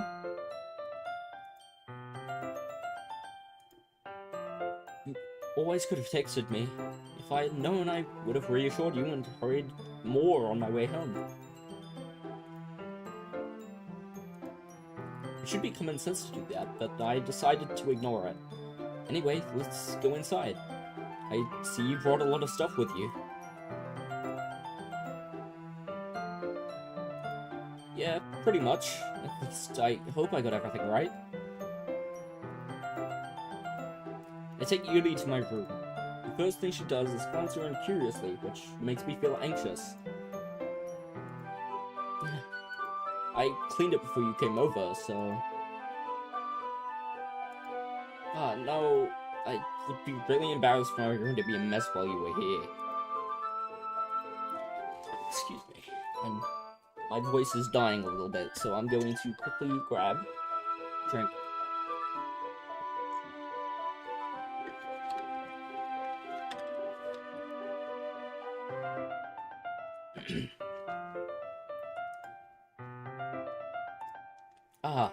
That would be even more embarrassing. Wait, don't look in there. I snatched Yuri's wrist, which was in the process of opening a desk drawer of mine.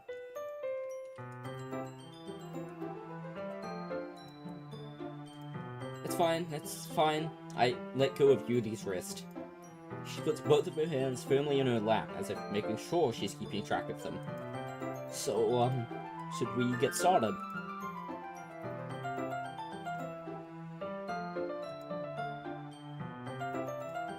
Atmospheric enhancements? Oh, wow. I didn't know you planned on taking it that far.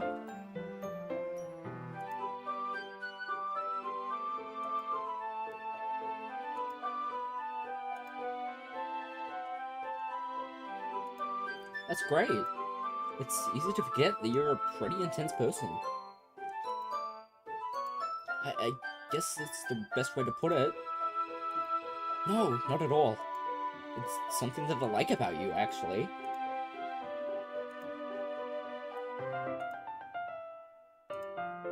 Yeah, no need to be so anxious. You can relax a little.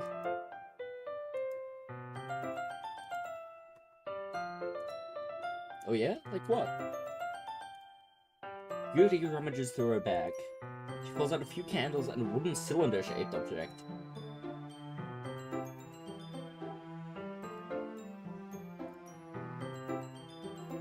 Yeah, that would be really neat. That wooden thing, though. Ah, a diffuser. Not familiar at all.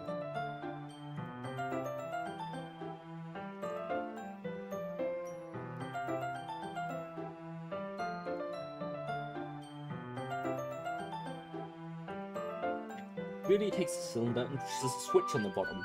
In just a moment, a thin ray of vapor begins to spout through a small hole on the top. Wow, that smells wonderful. What kind of mood is that one for?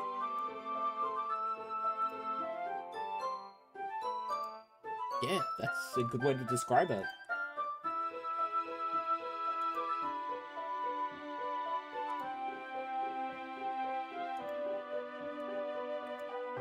It does sound suitable.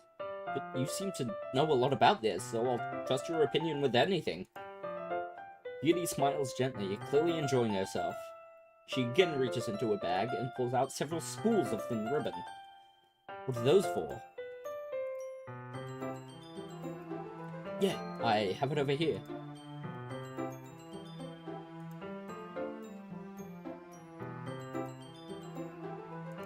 Oh yeah? What will those be used for?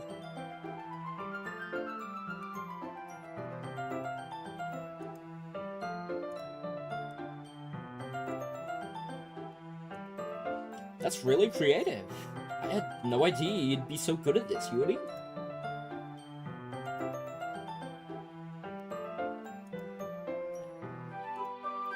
Yuri giggles with red cheeks.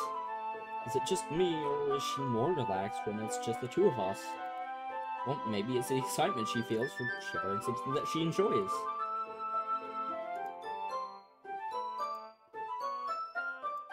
Oh, alright. Sitting on the floor together, the two of us get to work. I carefully draw a different character in each paper, doing my best to manage my band handwriting. Yuri unravels a long strand of red ribbon to her desired length. Then she reaches into her bag once more and pulls out a pocket knife. Eh? The knife is strangely beautiful. The silver handle has an intricate pattern of wave stitch into it. The blade itself is gently tinted blue. That's no ordinary pocket knife. It looks really fancy. Embarrassed, Yuri looks away. What is it? Really, whatever it is, I have no reason to judge. To each their own, you know? Yeah, I promise. Valid, valid, valid. I want a karambit, I want a balla song. Those two knives are my favorite knives, and I want them so bad. I want to own a karambit and a balla song. Those are the two big knives. Big knives, as in, like, to me, that I want. Love them. Just because there's tricks you can do, and they look so cool when you pull them off.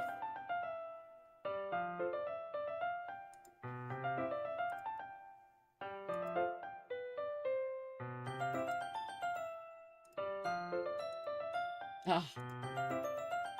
No, I'm not laughing at you. It's just funny how nervous you got about sharing. It's an interesting thing to be into, I guess. But I think it kind of suits you. Yeah, it's kind of intense. Besides, it's a really cool looking knife. I can't deny that. Really relaxes her expression once again. Sure, I'll check it out. Yuri carefully hands me the knife, with the handle facing me. I take it and turn it around in my hands. It feels heavy and extremely solid. Where do we even get a knife like this? Curious of its sharpness, I feel the point of my knife with my index finger. Ow! I didn't expect it to be that sharp. Barely touched it at all.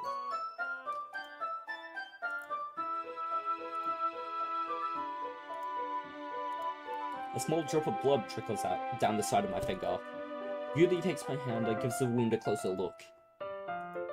She stares at it and noticeably fidgets. If you're squeamish, I'll go wash it off now. Without warning, Yuri puts my finger in her mouth and licks the wound. I feel her tongue curl around my finger. Well, that's one way to do it, I guess. Startled, I instinctively pull my hand back.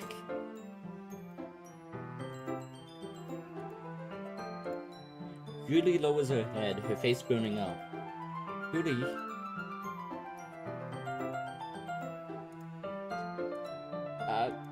Sure, it was a little weird and it took me by surprise, but I guess she was just trying to help, right? Yuri, I think you're overreacting a little. She doesn't lift her head. What if she doesn't recover from this for the rest of the afternoon? Alright, you know what? This might be a stupid thing to do, but I do it anyway. I take Yuri's hand and lick her index finger in return. Now we're even. Yuri just looks at me like I did something wrong. I knew that would be a bad idea. If not for the sweet aroma of the jasmine oil, the air would be extremely heavy right now. Yuri giggles shyly. Eh? Yuri calling me weird? I have no response to that. I don't think I need one, actually. It was a tiny cut. Look, it already stopped bleeding. The tension is quickly lifted. We each resume our respective activities. I watch Yuri's knife cut through the ribbon like it's nothing but air. Meanwhile, I continue to make progress on the paper. After we finish attaching the paper to the ribbons, we lay them all out side by side. It looks better than I expected, and will be very effective as a door curtain. It looks great. Good thinking coming up with this, Yuri.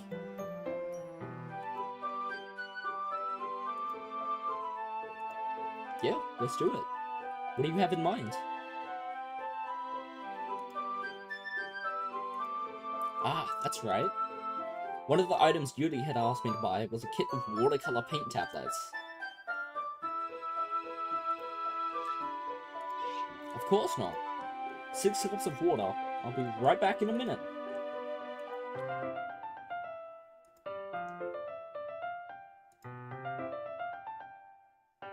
Taking Yuri's advice, I decided to use small plastic bathroom cups rather than full-size glasses. I put them on a plate to catch any paint that drips, then bring it back into my room. Yuri! I come in to see Yuri quickly unrolling her sleeve, pulling it back over her arm. That's concerning. Ah, nothing. Your face is a little red. Is it too hot in here or anything?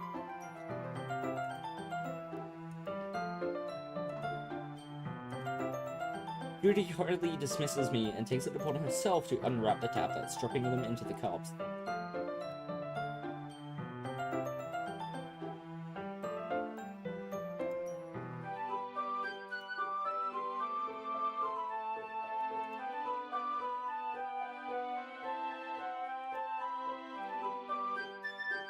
Ah, neat.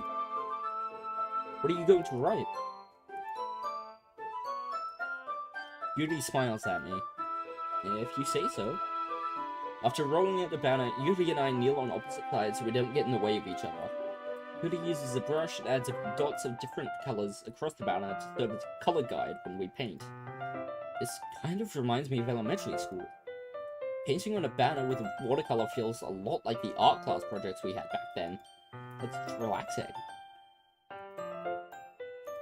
No, I didn't mean that at all. It's kind of fun, you know?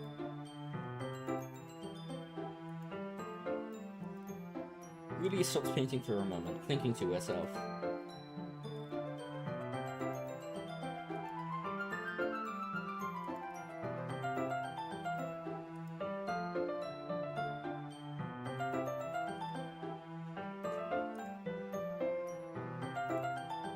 Is that so? Even if Yuri and I are quite different, I can understand where she's coming from. I feel that way about things like anime and games, where simply sharing the experience with someone can make me happy. I think I feel the same way. Yuri smiles gently. Yuri leans over the banner to grab an unused paintbrush, but I move at the same time, causing my head to bump into hers. Sorry! Yuri drills back, and I quickly lift my hands in surprise. Are you hurt? It's not your fault. Ah, your face. There are droplets of paint on Yuri's face and neck. Yeah, I accidentally got paint on you. Sorry, it's totally my fault. I'll get a towel right away. I rush out and fetch a small towel, then I dampen it with hot water. I return to my room and kneel back down in front of her. Here. I pat down Yuri's face and neck with the towel. Is something wrong? Sorry, I didn't want to use cold water. Having finished, I start to retract my hand, but Yuri suddenly holds my wrist. Eh? That's cute. Ah. I keep my hand still against Yuri's neck. She looks into my eyes. It's an intense expression that I recognize from when she reads books. Almost as if she's lost in a daze, enveloped by her own thoughts. She breathes gently, half through slightly parted lips. What is happening? Is it the aroma of the jasmine oil giving me this dizzy feeling? Feel these gentle fingers wrapped around my wrist, send a tingling sensation through my arm. And suddenly her face seems to be much closer to mine than it was just a moment ago. Yuri slowly pulls away. It's fine. The moment is over as soon as it began. Yuri picks up her brush again, but her movements seem clumsier, like she's unable to focus. I remain silent, forced to ignore the event that just transpired. I hesitantly retrieve my own brush and continue following Yuri's example. That should do it. I finish filling the night sky with white dots that look like stars. Looking at the banner as a whole, it's very pretty and natural looking. Yeah, me too. Are you going to add the letter now? That's true, but won't that take a while?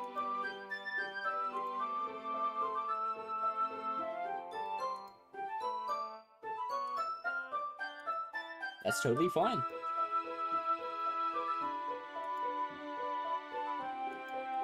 Phew.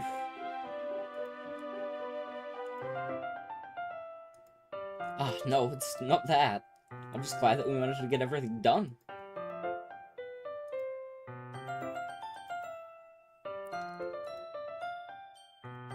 Ah, so you don't have any time left? I was secretly hoping we would have extra time after finishing the work. Yuri thinks to herself.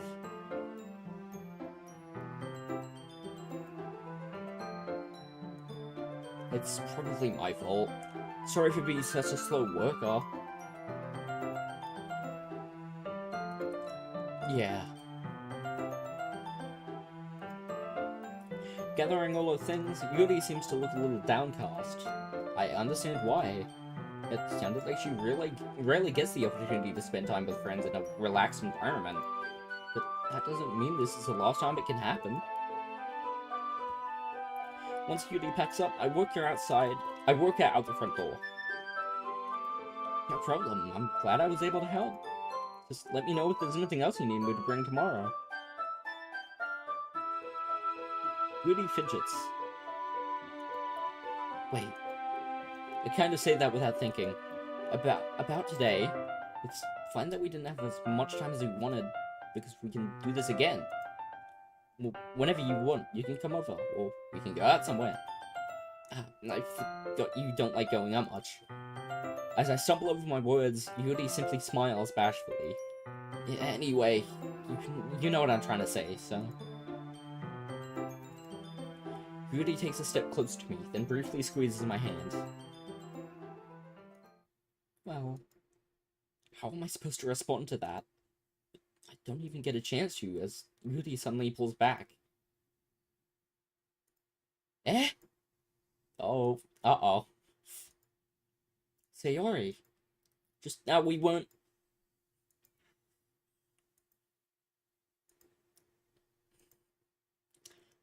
That's awkward.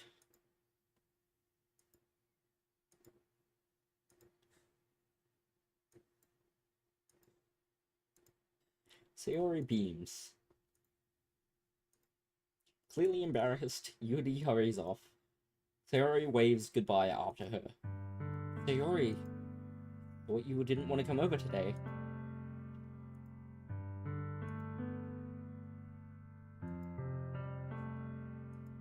See what? What are you talking about?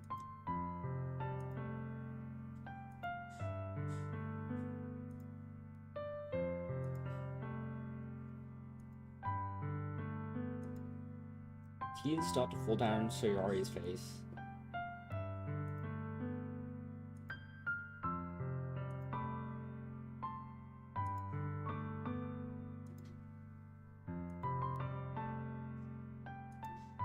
Sayori, don't say that!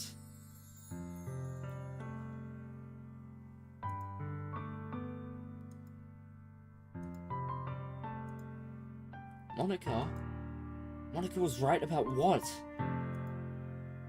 Sayori, what I said before is true. I'm not going to let this continue. Worrying about you like this isn't the burden your mind is making it out to be. It's something that makes me happy. Something that I wouldn't trade for anything else. So even if it takes an entire lifetime, I'm going to be by your side until you don't feel any more pain. Sayori looks away. I put a hand on her shoulder to reassure her. What are you scared of, Sayori? Sayori?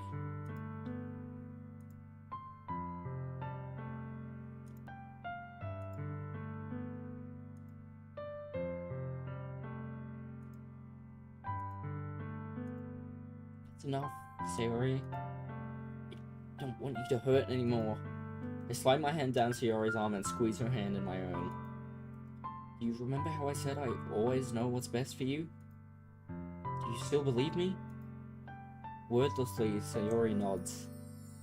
Even if you don't understand all of your own feelings, I know what you need the most right now. That's what I'm going to give you. Sayori. Oh no.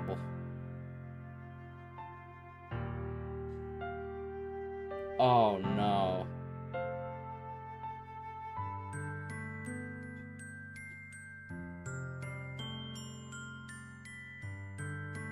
Oh god.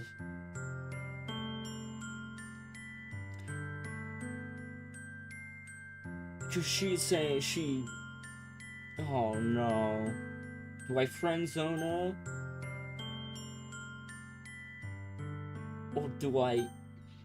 Ugh.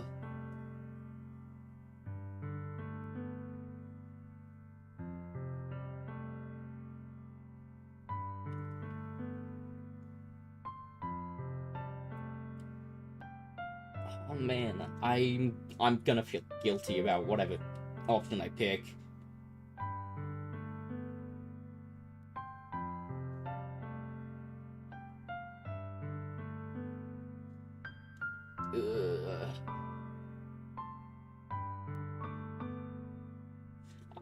Look, I like Yuri the most, I'm sorry, but it's the truth.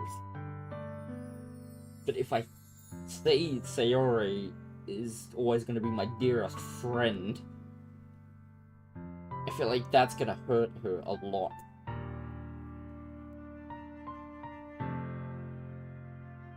So I have a feeling she loves me. You know what? This is a good chance to do this. Perfect. Now, if I mess up, I can just reload. You'll always be my dearest friend. You'll always be my dearest friend. What you need most is for things to be like they've always been. Monica told me the truth. She told me how much happy you seemed after I joined the club. I know you're struggling with some really difficult feelings right now, but please trust me that I know what's best and what will make you happy in the end. I promise I'll get things back to the way they were. Yeah. I knew that was the wrong choice. Sayori forces a smile through an incredibly pained expression.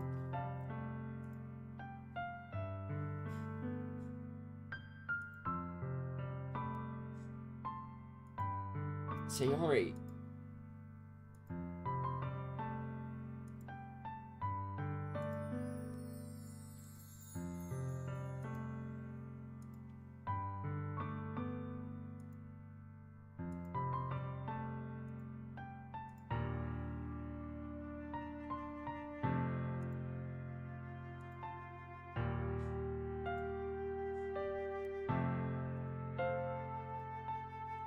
Sayori's smile finally breaks. All of a sudden, she turns around and drops to her knees. Clutching her head with both hands, she screams as loudly as she can. I'm so shocked that I don't know how to react. Sayori looks over her shoulder and flashes me one more weak smile before turning around and running off. Sayori! I'm left helplessly standing in front of my house. Why am I feeling so horrible about this? There's nothing more that I could have done. The most I can do is support Sayori through her feelings and help her on the path that's right. I'm having as much trouble understanding Sayori's feelings as she is. Even though I can comfort her, I keep wondering if I should be doing something more, or something different.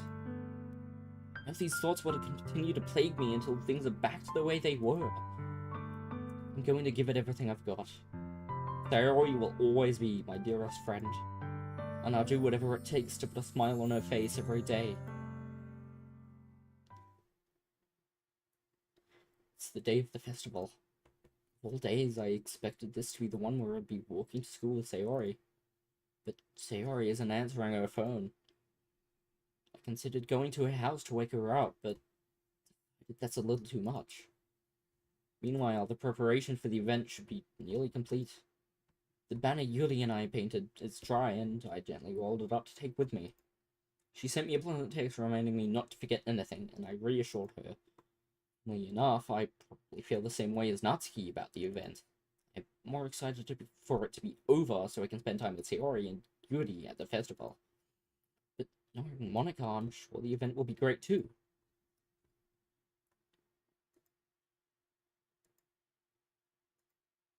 That's funny, I thought at least Yuri would be here by now. Monica is placing little booklets on each of the desks in the classroom. I don't like the fact that there's no background music. They must be the ones she prepared that have all the poems we're performing. In the end, I found a random poem online that I thought Monica would like and submitted it. So that's the one I'll be performing. Oh no. Yeah, she overslept again. That dummy. You'd think that on days this important, she'd try a little harder. I say that, but I suddenly remember what Sayori told me yesterday. And I suddenly feel awful knowing it's not nearly that simple for her. I only said it because it's the way I'm used to thinking. But maybe I should have gone to wake her up after all.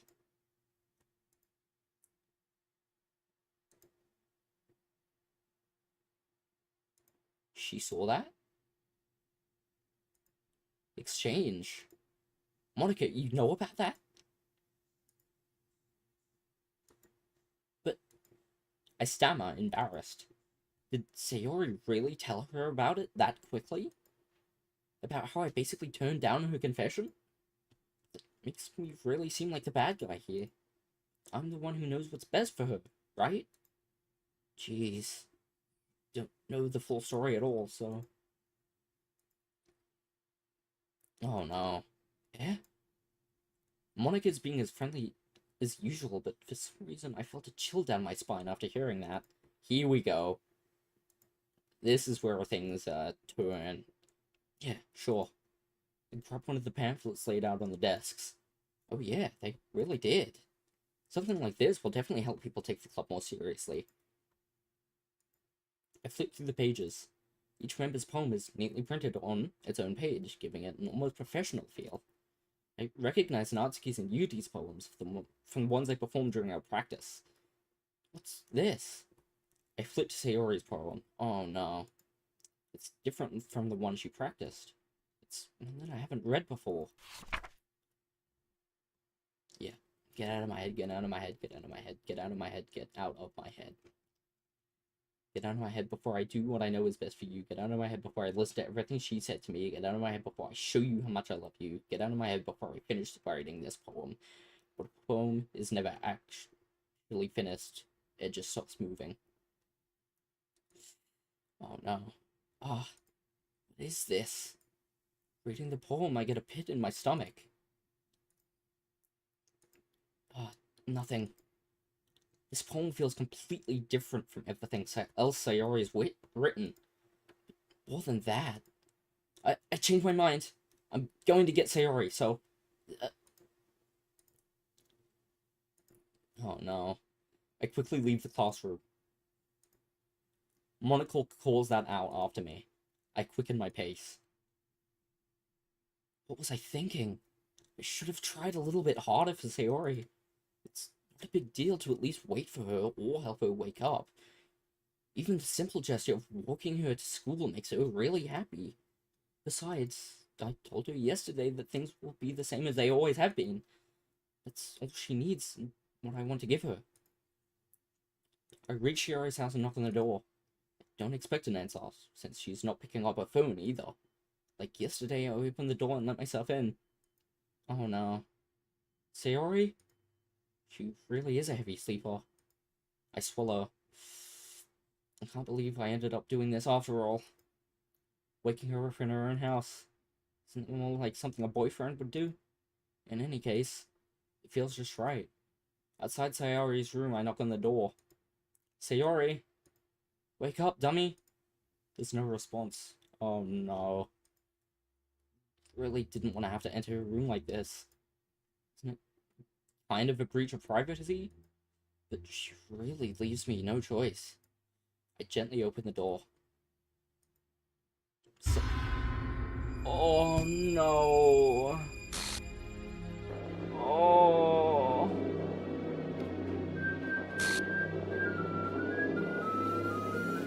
Oh, I feel horrible now. Oh. I'm so sorry. What the hell? What the hell? Is this a nightmare? It has to be. This isn't real. There's no way this can be real.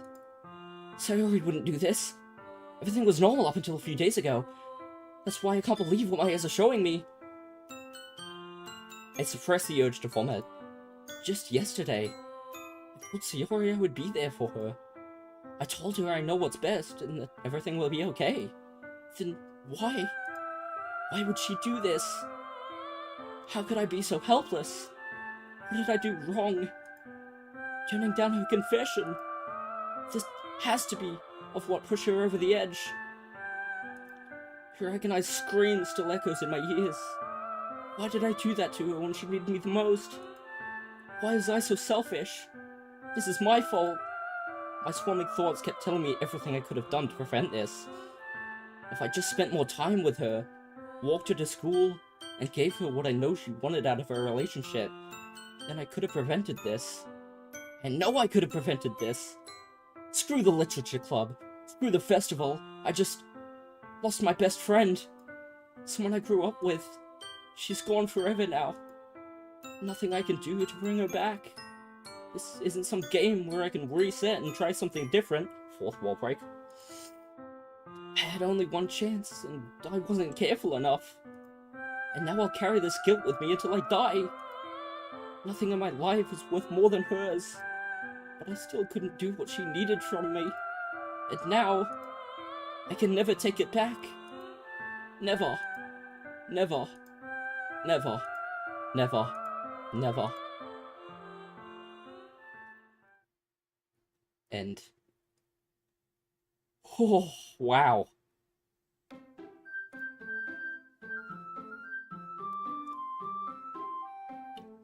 Well, that was certain. That was definitely the bad ending. That was definitely the bad ending. Oh, she's glitched. Oh, she's glitched. Please don't say it. Thank God I saved. I would feel horrible if I had to continue with that. Oh. Yeah. Yeah, and that's where things get rough. I'm gonna end it here. I might play this again soon at a later time. But wow, that was certainly heavy for a first playthrough.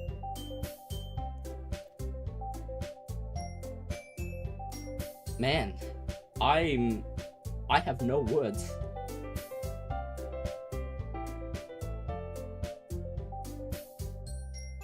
I have no words. This cheery music in the background, I have no words. Oh man. That was definitely heavy. Yeah. I've been going for almost 4 hours at this point, so I'll be streaming this again probably at some point. But yeah, with that, I think I'm gonna end it here and try and forget about this for now.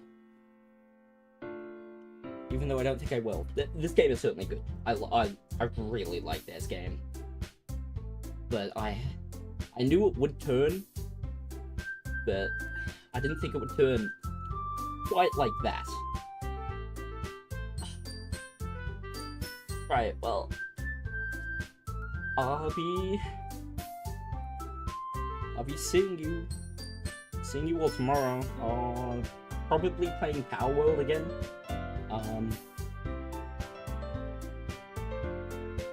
Yeah, without further ado, thank you all for watching, and see you tomorrow. That will be at a much earlier time as well, just to throw that out there. If I'm awake, which is why I'm not going to schedule it, but if I'm awake, I'll just start off a stream, and if you're there, you're there. Just because I know my sleep schedule can get in the way of things. If there's no stream at all, then I overslept because I have to do something Wednesday evening. So basically, if I'm streaming Wednesday morning, I'm here. If I'm not at all, I overslept and didn't have time to. So now with that out of the way, I'm going to end off stream. Thank you all so much for watching. Again, I will be playing this in the future at some point. But yeah, I'll be seeing you later. Goodbye.